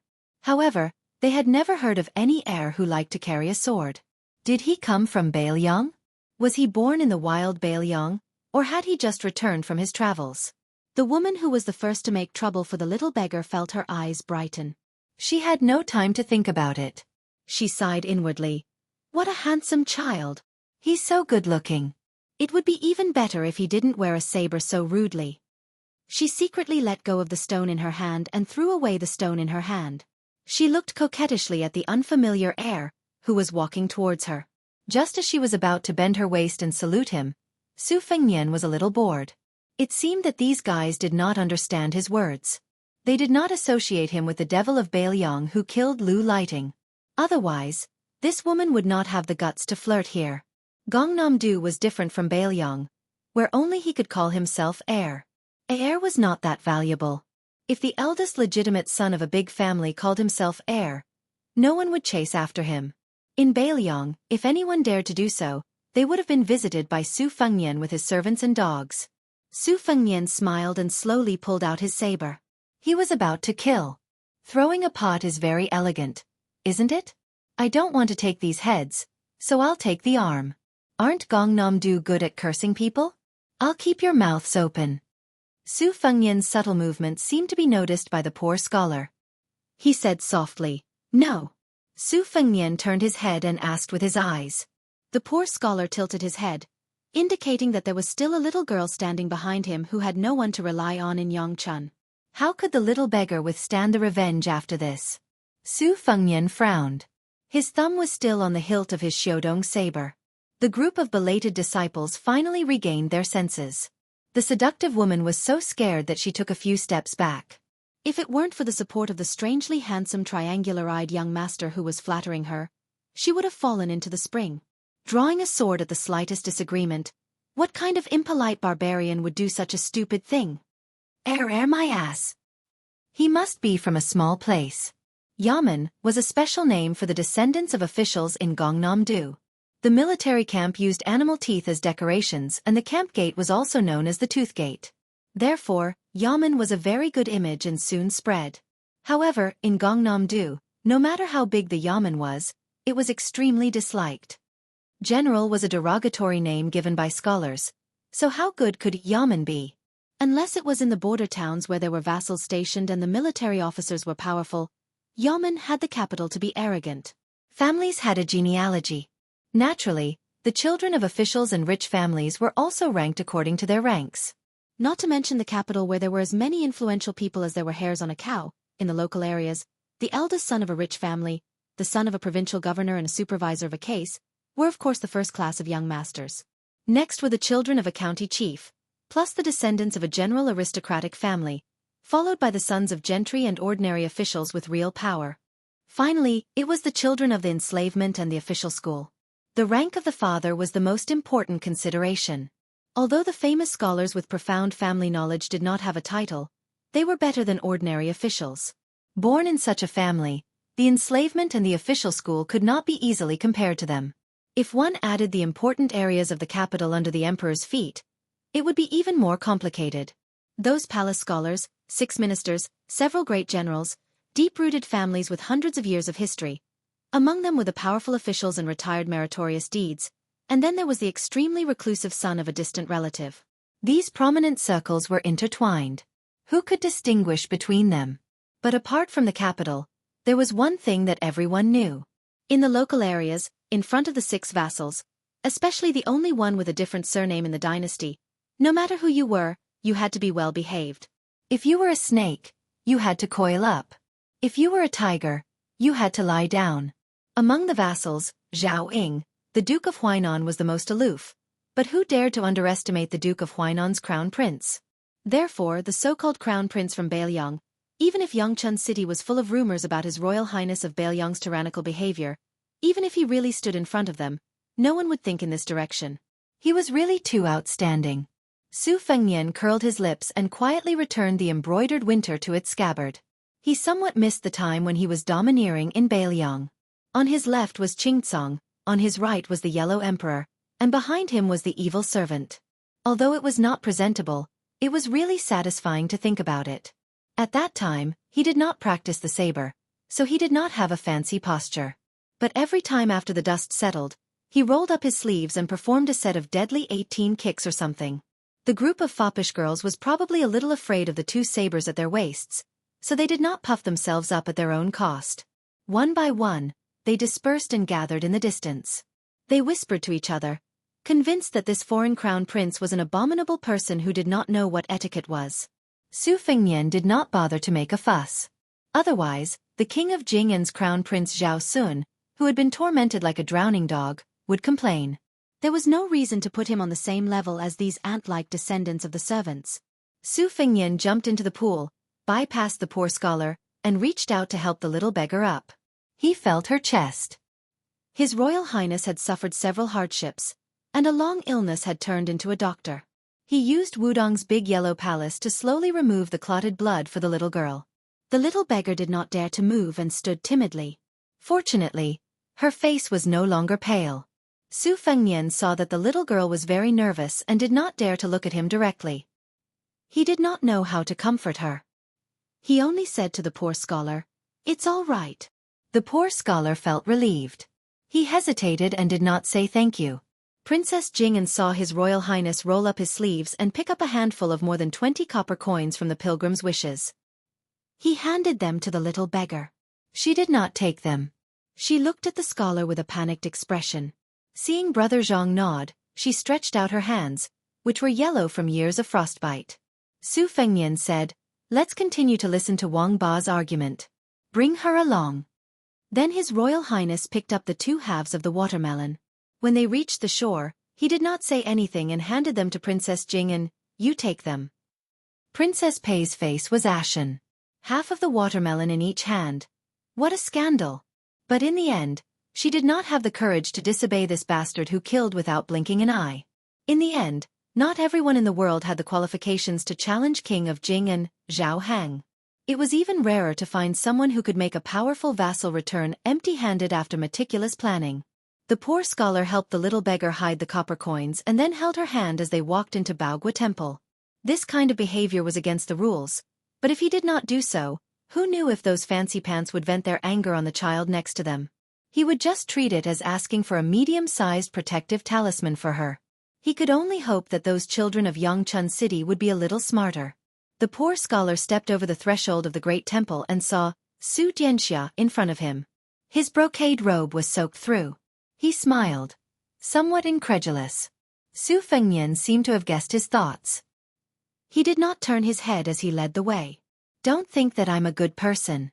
Those people bully this child, and I bully them. We're all the same. When the poor scholar heard this extremely mocking remark, he could not help but laugh. Princess Pei, who had a stomach full of endless grievances, deeply agreed. Chapter 251. The Baogua Temple was full of people. Excluding the 100 or so scholars who could participate in the Xueqi debate, there were about 300 to 400 spectators. The pavilions were all crowded with people. Su Fengnian went straight ahead and chose a relatively empty corner. He knocked on 2 relatively insignificant scholars with his embroidered winter scabbard, hinting them to move aside and let him sit on the mat. The scholars who could sit here were not simple. The debate of kings and tyrants was at the critical moment when they were suddenly interrupted. The 2 Gongnamdu scholars were about to reprimand him when they saw this barbarian coming out of nowhere with his scabbard and making a throat-slitting gesture. They were so scared that they had no choice but to sit on the mat with the scholars nearby. After Su Fengnian sat down, he beckoned the poor scholar to sit with him. The latter did not stand on ceremony. After sitting down, he looked absent-minded, as if he had mixed feelings. Su Fengnian looked up and saw a middle-aged scholar with a long beard standing and speaking generously at a place far away. He was tall and slender, with 3 strands of beard floating in the air. He could be called a bearded man. Almost every sentence he spoke drew cheers from the audience. His cadence was very infectious. Every time he paused, there was a gap for the audience to clap. Obviously, he was an experienced scholar. Su Fengnian was not interested in the debate of kings and tyrants, nor was he good at it. Naturally, he did not feel anything when he heard it. On the contrary, the poor scholar sitting cross-legged closed his eyes and murmured to himself, "Righteousness, profit, kings and tyrants, the sages of the previous dynasty did not have a deep understanding of it." This dynasty unified the country. First, the 2 chancellors of Shangyin Academy distinguished the natural order and human desires. Later, the Yao, Lu, and Zhu families each had their own opinions. Only then did the truth come to light, so we scholars did not fall into the clouds and mist. Yuan Honghu considered himself a refined scholar who respected the king and the despicable tyrant. He criticized the use of both righteousness and profit. He believed that this kind of attitude would only destroy the foundation of Confucianism. In the end, he abandoned the way of the king and respected the way of the tyrant, and then fell into the way of the legalism. Su Fengnian was a layman, but he could still get the gist of it. He turned around and asked, "Is this person trying to reason with the heavens and think that Wang Ba is different?" The poor scholar opened his eyes and nodded. He sighed and said, "Yuan Honghu has always insisted that the prosperous era of the ancient times was the prosperous era of the king. The current prosperous era of the dynasty is just the decline of the tyrannical era. He believes that the people of the world are too ambitious. This trend cannot be allowed to grow, or else a great disaster will befall." Su Fengnian smiled and said, "Aren't you afraid that Beijing will be angered by your words?" The poor scholar shook his head and said, "I don't know if what I said is right or wrong. It is indeed from the bottom of my heart. Let's not talk about whether the imperial court will mind. How can a scholar keep quiet because of this? Although I believe that where one succeeds, there is virtue, and where things come to their aid, there is justice. But I also admire Yuan Honghu's knowledge and foresight. Although he abhors unrestrained selfish interests, he does not blindly reject the benefits of helping the people. But as he said, even if we retreat again and admit that Wang Ba is inseparable, 500 years later, there might not be a single Confucian scholar left. Walking the path of profit, there will only be utilitarians left." Because of this, Yuan Honghu was once nearly drunk to death in the Litao pavilion, calling out that we should cry 500 years later. I can't stand those empty talkers with loose hair and bare chests, but I deeply sympathize with Yuan Honghu's drunkenness and crying. Su Fengnian said disapprovingly, "Only you scholars worry about the country and the people. But how many of you have been moral saints all your life? Have you ever really touched a copper coin? Do you know how much a steamed bun costs?" The poor scholar smiled and said, "The great scholar Yuan Honghu may not know, but I do." This time it was Su Fengnian's turn to be speechless. The 2 of them were so engrossed in their conversation that they did not notice that the water was flowing and the wine was already in front of them. The beautiful maid who followed the wine leisurely came over and picked up the white jade wine cup. In an instant, this corner became the target of public criticism. Under the watchful eyes of the crowd, this old man, who had participated in countless talks but had not been able to raise his cup more than a few times, widened his eyes. The two Confucians who were chased away by His Royal Highness with a saber were full of jealousy. They wished they could bend down and snatch the wine cup. It should be known that today's debate between Wang Ba and Yuan Zhongyan and Yin Daolin, two of the most famous scholars, were among them. It could be said that it was a once-in-a-lifetime opportunity to express one's own philosophy in front of these two big talkers. Other than the two great scholars of the present age, there was also Xianxia, a great scholar of Neo-Confucianism who was on par with Yao Baifeng. This old man was a great scholar of Neo-Confucianism who had exchanged letters with Master Yao. When did the contents of their letters not spread throughout the world? Cheng Zi said that he was slow and stupid all his life, and only made a hole in literary theory. He used this to mock Master Yao's carefree interpretation of the scriptures. Who in the world would not laugh at this? Although Master Yao's reply was to add that there was no need to delete a single word, there was no need for future generations to interpret the scriptures. It was also very mysterious. However, Gongnam-du was obviously more supportive of Cheng Zi's words. They insisted that even if Master Yao's knowledge was higher, Cheng Zi's morality was higher. Today, the debate between Wang Ba and Wang Ba had gathered the three contemporary saints of Confucianism and Buddhism. Yangchun City had attracted more than a few hundred scholars who had come because of its reputation. However, Cheng Zi had always been learning from books and did not like to interact with people. Many of the local scholars had not even seen him for decades. Even if they walked right in front of him, they would not recognize him. A beautiful maid came in with wine. Su Fengnian, who was originally bored to death, opened his eyes wide. He was an expert in cursing and swearing. His Royal Highness had traveled for 3 years and learned a lot of unique skills in cursing without using any obscenities. Unfortunately, he was a complete layman when it came to reasoning with people. Therefore, he did not stand up and used his scabbard to nudge the poor scholar beside him. Su Fengnian saw that the poor scholar was not afraid of the stage. He stood up freely and took the wine cup and drank it all in one gulp. After exchanging the wine cup with the beautiful and delicate maid, he said loudly, "If one can manage the world, righteousness will be beneficial. If one can help the people, Tao will be meritorious. Therefore, Baba is the king." There was an uproar in Baogua Temple. Most of them were cold and mocking words like, "This person is trying to attract attention," or, "This person is just talking nonsense." Their anger was surging.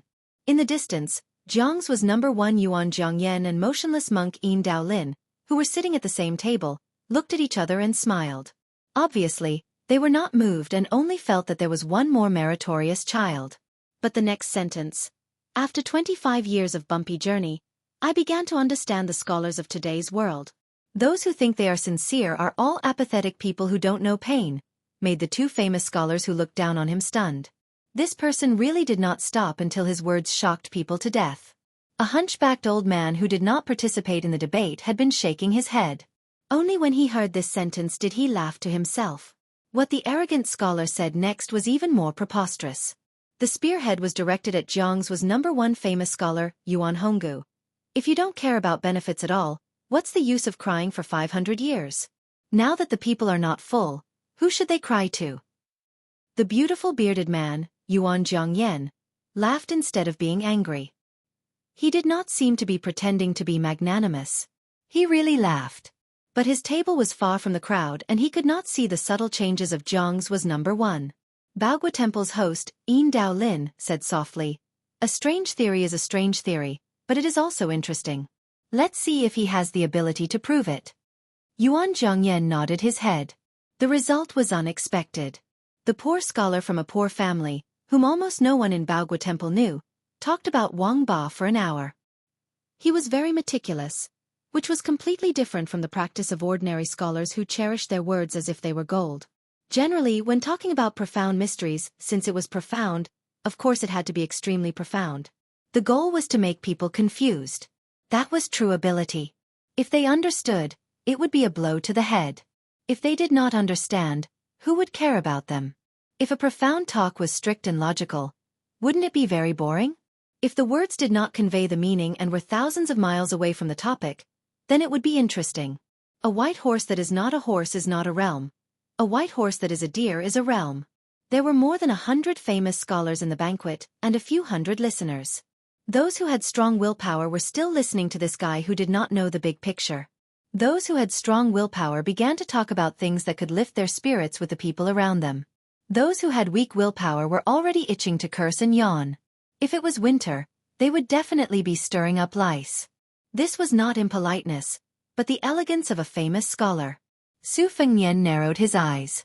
He folded 2 knives on his knees and raised his head with his hands supporting his cheeks. He was flirting with a delicate and pretty servant girl who was stunned by the poor scholar's endless chatter. He laughed and said, "Sister, tip me a cup of wine." The pitiful and cute servant girl was carrying a pot of wine and 3 cups. Her arms were already numb. Being teased by this lecher, she puffed up her cheeks and glared at him. Su Fengnian was not discouraged. "Sister, are you tired? Sit down and rest for a while? Do you want me to help you carry it?"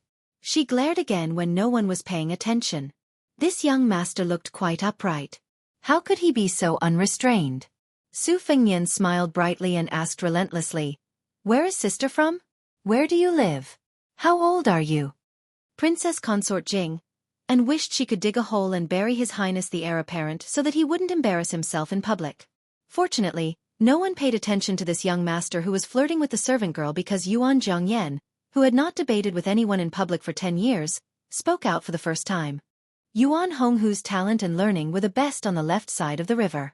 If one traced back a little, one could see that the scholar's concept of using both the king and the tyrant came from the same root as Mr. Ji Shang of the Shangyin Academy. In those days, this Mr. Ji Shang only needed to win 2 out of 3 debates to become the Grand Chancellor of the Academy. However, he first won the debate of name and reality, then lost the debate of heaven and man. The last debate should have been the debate of the king and the tyrant, but Mr. Ji Shang unexpectedly gave up. However, everyone knew that this Mr. De advocated using both the king and the tyrant. Yuan Zhongyan asked in a low voice, "Bailiang Xiao Shui is only dabbling in Zen, but you clearly talk about utilitarianism. Those who study Zen will search for the top, but they will not be able to find their way. They will leave and turn back. If you talk about utilitarianism, the scholar will learn and see immediate results. If you are lucky and forget about righteousness for the sake of profit, how will the future generation live?" We scholars and common people laugh for a while, but the younger generation will cry for 100 or 1,000 years. "Is this what you call a tyrant?" There was an even bigger uproar. Yuan Honghu's words clearly implicated the eminent monk Yin Daolin, who was close at hand. It could be seen that this #1 scholar of Zhangzhou really attached importance to the scholar who everyone thought spoke without thinking. Everyone's spirit was shaken and they began to sit upright and still. Su Fengnian was shamelessly flirting with the beautiful servant girl who was carrying the wine when he caught a glimpse of elder sister Su Jihu, who was in a yellow glazed roof pavilion, making a threatening gesture of knocking a chestnut. He rolled his eyes and was about to say a few more words to the servant girl when he caught a glimpse of a middle-aged Confucian who was staggering toward the pavilion. The old god of swords blocked the steps of the pavilion, his sword intent bursting out. Even when facing the Su of Gojoseon, Wu Lu Ding, he had never shown this kind of attitude as if he was facing a great enemy. His Royal Highness suddenly stood up. His figure flashed again and again. He shuttled through the crowd like a fish. Su Fengnian approached the pavilion and saw that when the green-robed Confucian was 20 steps away from the pavilion, he waved his sleeves, as if he was trying to brush away the dust to show his great respect. Then he suddenly knelt down. The Confucian cried mournfully. He gritted his teeth and said each word. His voice wasn't loud, but it exploded in Su Fengnian's ears. "West Chu's criminal Chao Chongqing greets Your Highness the Princess." Chapter 252. Su Fengnian felt his scalp go numb. What was bound to come was bound to come. However, there were countless survivors of West Chu. Why did they have to encounter this man in green robes? When he was 9 years old, he was summoned into the inner court. The Emperor of West Chu suddenly came up with such a grand proposition as testing the school's life and death. Not to mention a young child, perhaps even an old man in his 60s would not be able to use chess to describe life and death. Chao Chongqing responded with, "The rules of the board are righteous, the chess circle is lively and intelligent, the movement is like a talent in chess, the stillness is like a complacent chess death." The emperor bestowed upon him the title of Chao family's little complacency, and made an exception for his family to be promoted to the rank of nobility. Because his family was located in Lonely County, in the future Chao Chongqing was given another name, Chao Lonely. When he was 12 years old, he played 3 games against the state preceptor Li Mi. In the first 2 games, he was defeated early on, but in the last game, he fought fiercely until he reached 200 moves. The more he fought, the braver he became. Huang Sanjia said that he was Li Mi's mortal enemy, the imperial preceptor of West Chu, who was known as a heaven-sent genius who could dominate the chess world for 30 years. In his youth, Chao Chongqing was still unable to penetrate Zha Ma, so he waited for orders from the imperial preceptor Li Mi. His talent and learning topped the imperial preceptor. In his youth, this dragon carp of the West Chu, who found it difficult to use a bow and arrow and was not good at riding a horse, began to lead the Ministry of Internal Affairs. However, it was difficult for him to escape the stereotype of an internal court official. After the death of imperial preceptor Li Mi, his favorite disciple, Chao Chongqing, returned to being a nobody. Before the age of 30, he hid himself in layers upon layers of the imperial preceptor Li Mi, unknown to the public. Chao Chongqing immersed himself in chess for 20 years and won the 3rd title in his life, Chao Tuxiu, from the saying that the tallest tree in the forest. This showed how great Chao Chongqing's talent was. He entered the capital when he was a child and only went to the southern border when he was 32 years old to command an army. He resisted the barbarians and had a constant strategy. Every battle, he would always win against the many with his inferior numbers, and earned the title of Chao Chongqing. Unfortunately, after the Battle of the Western Fortress, West Chu's power was gone. The great edifice was about to collapse. Chao Chongqing alone could not hold up the fort. Everyone only knew that he fled to Zhanghai. It was unknown how Chao Chongqing, who was known to be unfamiliar with bows and horses and swords, suddenly became a great master of martial arts who could fight against 1,000,000 people. He won the title of Chao Guanzi in chess and defeated Chao Qingyi in martial arts. In the past 20 years, he steadily ranked in the top 3 in the martial arts evaluation twice. His limelight was unparalleled. In the first 10 years, no less than 20 important officials of Liang were assassinated by Chao Qingyi. Every time, he would come alone and leave with their heads. In the last 10 years, he entered Tai and city 3 times. Of those, he killed his way into the imperial palace twice. He faced 2 emperors in succession and killed hundreds of soldiers. The most recent time, he was only 50 steps away from the current emperor. If it was not for the protection of Han Diaoxi, the most honorable head in the world would have been taken by Chao Qingyi in the midst of thousands of soldiers. It was rumored that Chao Qingyi once laughed at the emperor and said, "If the emperor is angry, he can make the spring and autumn 9 kingdoms fall into millions of corpses. So what if I am angry? As long as there was still Qingyi in the world, even if you obtained the world, you would not be able to live in peace." What kind of spirit did a martial artist have? Following the fall of West Chu, the names of Chao Dai, Chao Lonely, and the others were no longer well known. Only Chao Guanzi and Chao Qingyi remained. The former was Chao Chongqing, who was invincible in both the Wulin and Yilin. The latter was the only mad scholar in the world who regarded the head of the Liang emperor as something in his bag. Any one of them could make people endlessly fascinated. And this old minister of West Chu, who was rumored to only wear plain clothes and not be good at playing classical music, was now kneeling in front of the pavilion, kneeling in front of the fallen princess. Heaven, earth, king, parents and teacher. His clan had long been destroyed along with the country. His benevolent teacher Li Mi had long passed away. Now, other than the heaven and earth, which had existed for eternity, who else was worthy of Chao Chongqing's kneeling? The answer was right in front of his eyes. Su Fingnian could not figure out how this Qingyi could see through Jiang Ni's identity at a glance. Was it that mysterious and obscure fate that revealed the secret of heaven? Or was it that the little mudman's appearance was too similar to the parents of the emperor and empress of West Chu? But these were not important. For His Royal Highness, the most important thing was to consider whether or not they could stop Chao Qingyi, who was widely recognized as a traitor. He and the halberd Ning Amei estimated that facing this famous top 3 grandmaster would be similar to facing the 11th-ranked Wang Mingyin in the Marsh of Reeds. They could only stall for time. In the end, it would depend on whether or not the old god of swords, Li Chungang, could do his best. The problem was that the agreement between the old man wearing the sheepskin fur coat and Su Shao was only to guarantee that His Royal Highness would not die. From the perspective of the old god of swords, he could not wait for the little mudman to escape from the confinement of Bailiang Palace, so that he could practice swordsmanship with him. How could he be willing to fight to the death with Chao Guanzi? In the pavilion, Su Jihu narrowed his limpid eyes. His expression was somewhat gloomy. Yangzhou's Yangchun city had gathered no less than 1,000 foreign scholars in Huding County's Baogua Temple alone. Just in Baogua Temple, there were hundreds of famous scholars from Yangzhou's aristocratic families. This kind of meticulous planning undoubtedly came from those old masters.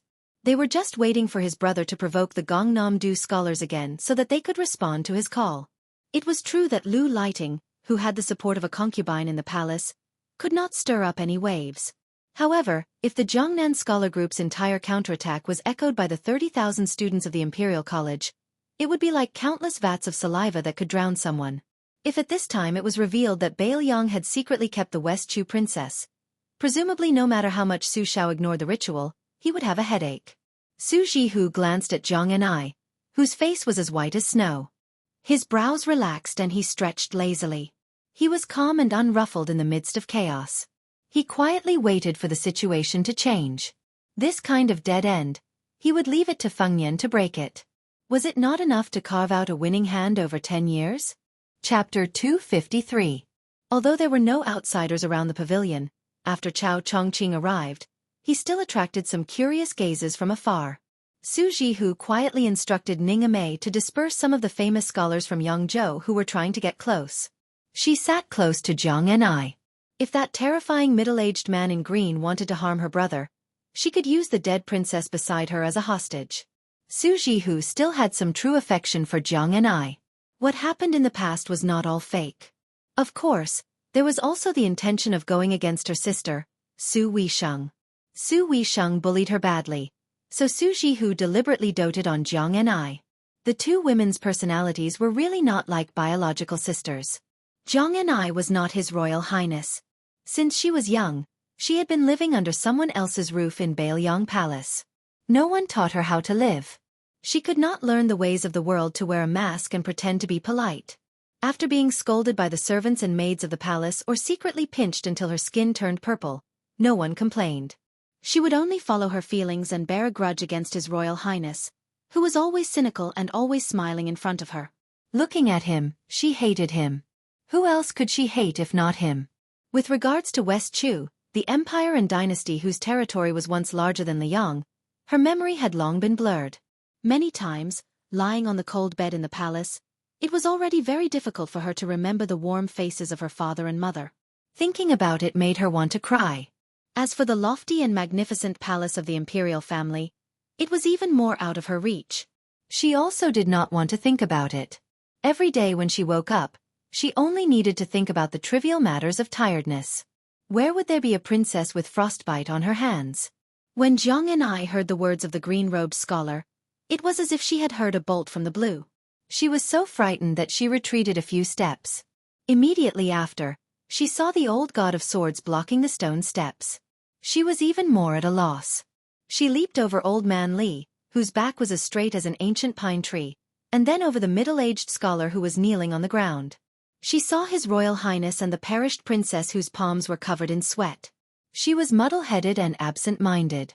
It should have been her heroic moment to raise her eyebrows and blow off steam.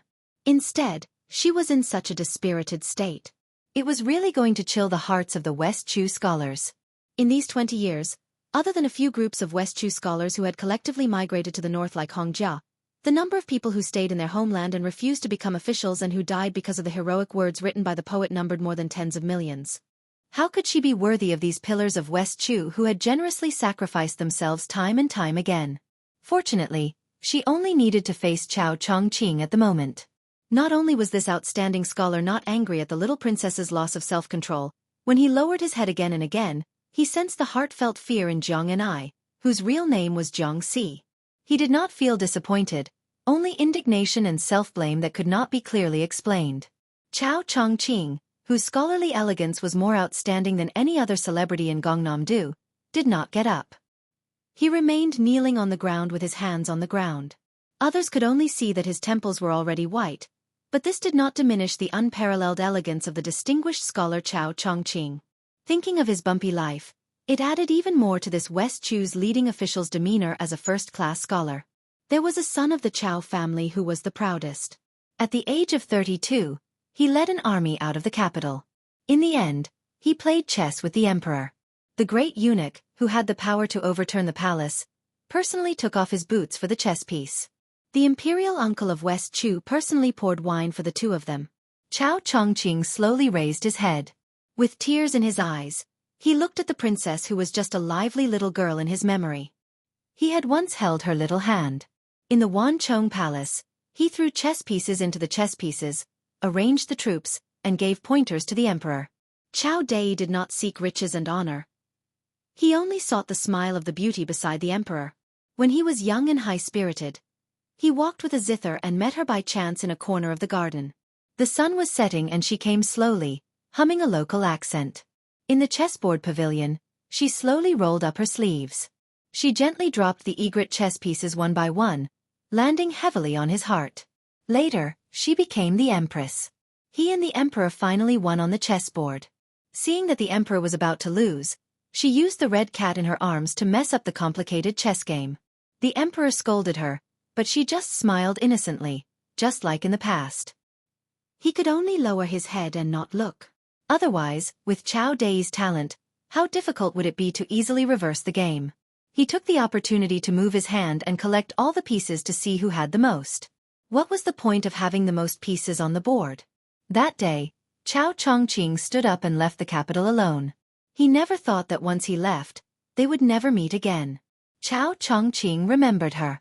Naturally, he remembered her daughter, the little girl who was as innocent and naive as her. He raised his head to look. She really looked like her. When he lowered his head again, Chao Chongqing's cold voice sounded again. "Who dares to stop me?" Su Fengnian smiled bitterly. This big bodhisattva was really King unreasonable. His martial strength was as high as the 9-story tower. Even the one in the capital couldn't do anything about it, so it wasn't shameful for him to be sullen. He thought about it. He wasn't afraid of Wang Mingyin, who was the 11th master, but Wang Xianxia, who was at the 4th level of the 1st rank, was an immortal. The next two were also recognized as great supernatural beings who were close to the level of Earth immortals. The new god of sword Dong Tai and Chao Guanzi had a clear difference between their realms and the remaining 7 on the list. In other words, once they used their strength, Chao Guanzi couldn't be regarded as 1.5 or 2 Wang Mingyin. After all, this was not Bailiang's territory, where they could easily mobilize hundreds of armored cavalry and thousands of armored cavalry to encircle and suppress them. Moreover, even if there were thousands of armored soldiers surrounding them, Chao Guanzi, who was the only great grandmaster in the world, was determined to escape or to kill a few people before retreating. He wouldn't be exhausted like the sword sage of Shishu who had drawn a circle and died. This was the horror of a celestial state master. The old god of swords sneered, "Chao Chongqing, you can try." Chao Chongqing's palms on the ground suddenly clenched into fists. Dust rose. Boom. 2 tornadoes appeared. Rings of strong qi, centered on Chao Chongqing's indigo robe, rolled out. The fur on Li Chuangong's sheepskin coat suddenly curled up. Standing behind Chao Chongqing, Su Fengnian was forced to take 3 steps back by the invisible qi. He clenched his teeth and pressed his hands on his saber. His feet made 2 pits on the ground before he could stop himself. Chao Chongqing only stood up slightly and did not make any other movements. Su Fengnian, who had just entered the best state of martial arts, could not withstand the pressure and was forced to take a dozen more steps back. Li Chungang instantly reached the peak of sword intent. Chao Chongqing looked at Jiang and I and said softly, "Princess, do you want these to live or die?" As soon as he said this, Su Jihu flew into a rage and then his face turned pale. If Li Chungang was still the god of swords, who was the first person in Sword Dao, he might be able to stop Chao Guanzi today. But now in Jianghu, Qi Xuanzhen had already ascended to immortality. Except for Wang Xianxia, who dared to say that they could defeat the middle-aged scholar in front of him. Who in the world could reach the top of Martial Emperor City? Only Chao Qingyi. Chapter 254. Below the pavilion. The old man in the pavilion had a green snake in his sleeve. Above and below the pavilion stood 2 generations of outstanding talents. In the pugilistic world, there would always be new waves. Even if one was a genius with extraordinary talent, they would at most be in the limelight for 10 to 20 years. 30 years was the limit. It was a little strange in the recent 100 years. There was Huang Longshe in Yilin, and Wang Xianji in Donghai Martial Emperor City in the pugilistic world. It was a true once-in-a-century occurrence. Compared to the so-called once-in-a-century occurrence in the world, they couldn't be compared. Apart from these two fellows who were both celestial and demonic, the general trend was that the latecomers would surpass. One of the four grandmasters of the previous generation, Spear Immortal Wang Xiu, lost to his disciple Chen Zhibao. Wudong Mountain had a person who instantly obtained the heavenly Dao riding green ox. After the old god of swords, Li Chungang went into seclusion. There was only a short period of gloominess in swordsmanship. Very soon, Peach Blossom Branch Dong Tai emerged as the leader. There were also Dragon Tiger Mountain's Qi Xianxia, Sword Tomb's Wu Lu Ding, and Tongxi Sword Immortal Lu Baijie. The older generation of pugilistic world people might have been subdued by the heroism of Li Chuangong's sword, but when they were old and dead, how many young people would remember the old god of swords' elegant demeanor of a sword immortal flying on a sword across the river? If they didn't hear that Li Chuangong's swordsmanship was eternal, they would feel that it was too conceited and absurd. At this moment, Chao Chongqing was facing off against the former leader of swordsmanship, the two-sleeved green snake. With Chao Chongqing's noble spirit, he shouldn't have underestimated the older generation's god of swords. However, everyone understood the meaning behind his words. Even if Li Chungang trampled on the land's sword immortal realm, Chao Chongqing wouldn't be afraid of him today. Even His Royal Highness, who had experienced the power of the two-sleeved green snake, was worried. He was afraid that old man Li, who was old and missing an arm, would not be able to compete with Chao Guanzi, who was at the peak of his cultivation. Chao Guanzi's life had been full of ups and downs. The Confucian school had always been good at cultivating righteousness. After the fall of his country, he fought against the wrath of the emperor as an ordinary man.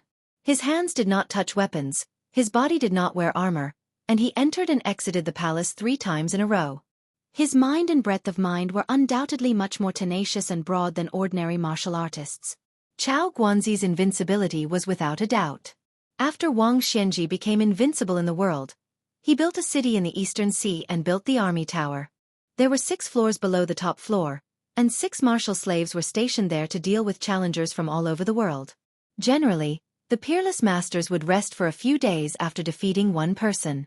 They would wait until their spirit was at its peak before fighting again. Even the insufferably arrogant Dong Tai, who defeated his opponent with a snap of his fingers, still retreated from the army tower after winning. After fighting for half a day, 3 days later, the 6 defeated people reached the top floor. Only Chao Chongqing fought for 2 days consecutively and reached the top. It was said that when he faced Wang Xianji, he was still calm and composed. He was praised for his vast qi, and only lost to Qi Xianzhu. How could Su Fengnian not be afraid that the old god of swords would go into a dead end? This old man cherished his reputation the most. If he really angered him, he would deliberately fight to the death with Chao Chongqing. Would he be exhausted to death? The poor scholar who was brought by His Royal Highness to Baogua Temple had a fierce battle with the beautiful bearded Duke Yuan Zhongyan, and unexpectedly he did not fall into a disadvantageous position at all. The righteous benefit Wang Ba was full of miscellaneous theories.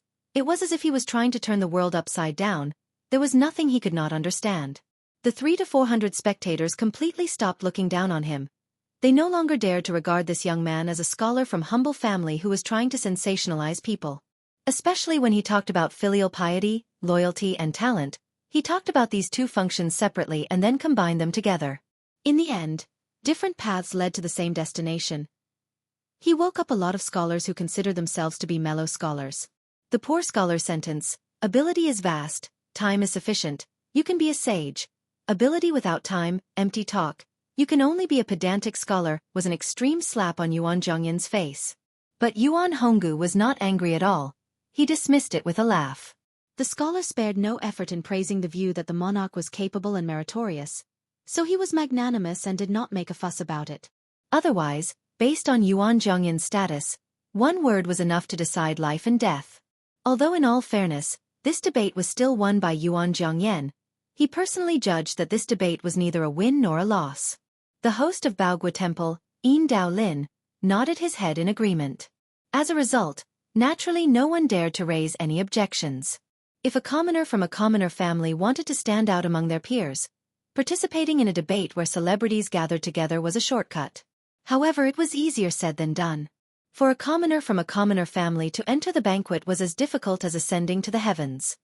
Being able to enter the eyes of a celebrity was even more difficult, let alone winning a debate against Yuan Zhongyan, this kind of first-rate celebrity who was worthy of his name. As a result, no one doubted that this scholar sitting at the end of the banquet was already an overnight success, with riches and honor to be expected. Perhaps the aristocratic families who relied on their noble status had not yet been moved and were ready to make a move. Some of the second- and third-rate gentry families and high-class commoners were already considering whether or not they could make the first move to gain the upper hand. After the banquet was over, they could snatch this cheap son-in-law and take him into their family. After he was accepted into their family, he could participate in a few more debates and fight for his reputation.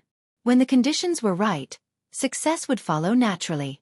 First, he would enter the rank of a nobleman, and then he would seek an official career. This was not inferior to a marriage alliance with a mediocre scholar with shallow learning. If his luck was good, this kid would be able to enter the eyes of Yuan Honggu, this kind of powerful family's direct descendant. Chapter 255. Su Jihu, who was idling in the pavilion, watched coldly from the side and laughed coldly. The reason why Yuan Honghu was so generous was because the scholar had borrowed her younger brother's influence. The scholar spoke with an authentic Gangnam-do accent and was clearly from a poor family in Yangzhou. Since the heir of Bailiang could lead him into the temple and sit at the banquet, the famous scholars of Yangzhou would not mind his lowly background and would personally make him famous. It was hard to say which of the two favors was more important.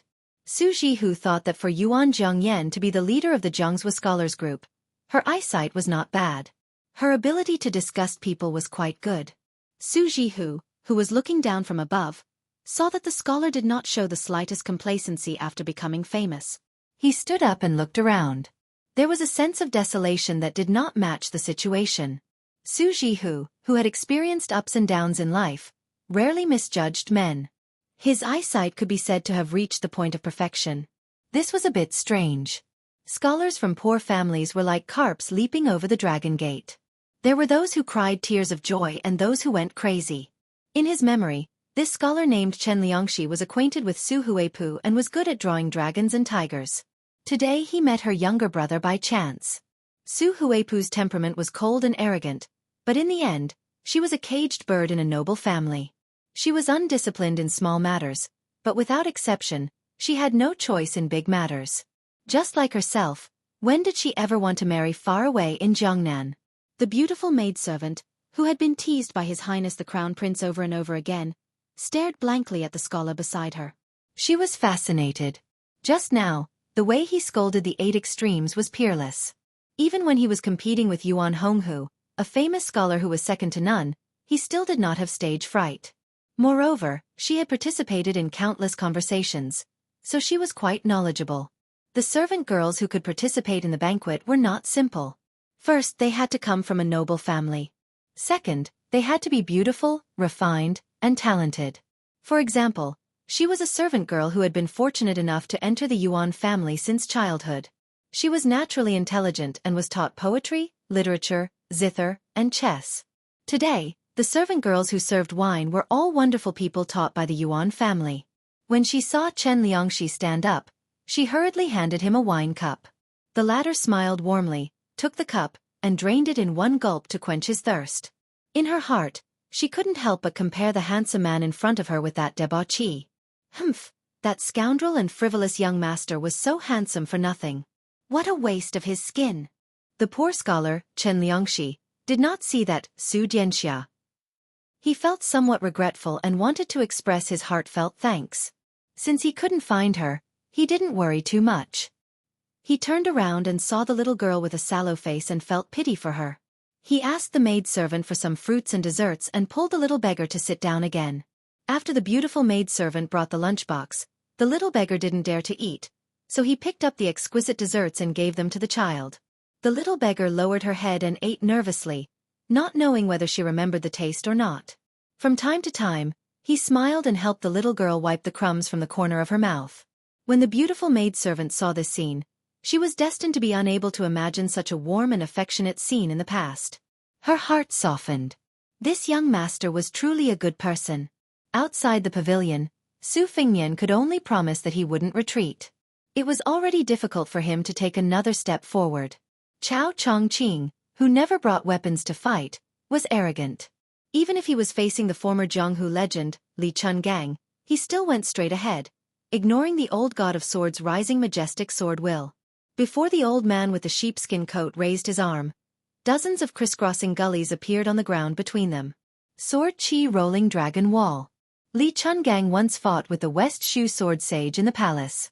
When Li Chuangong's sword Qi reached, the entire dragon wall, which had existed for hundreds of years, was shattered.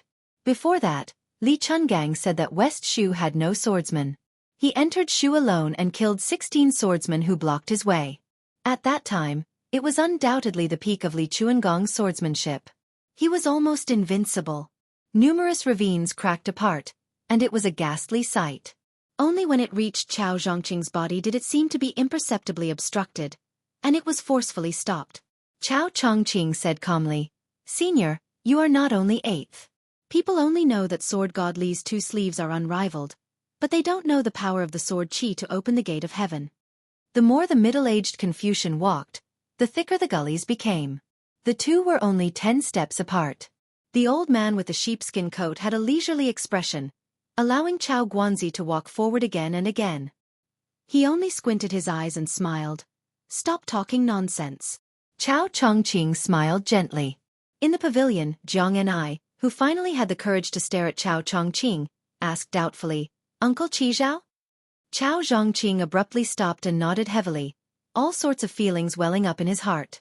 Jiang Ni's eyes suddenly turned red. He wanted to get up, but he subconsciously looked at His Royal Highness. Seeing that he was expressionless, he turned his head and looked carefully at Su Jihu. Chao Chongqing saw this scene and felt extremely sad.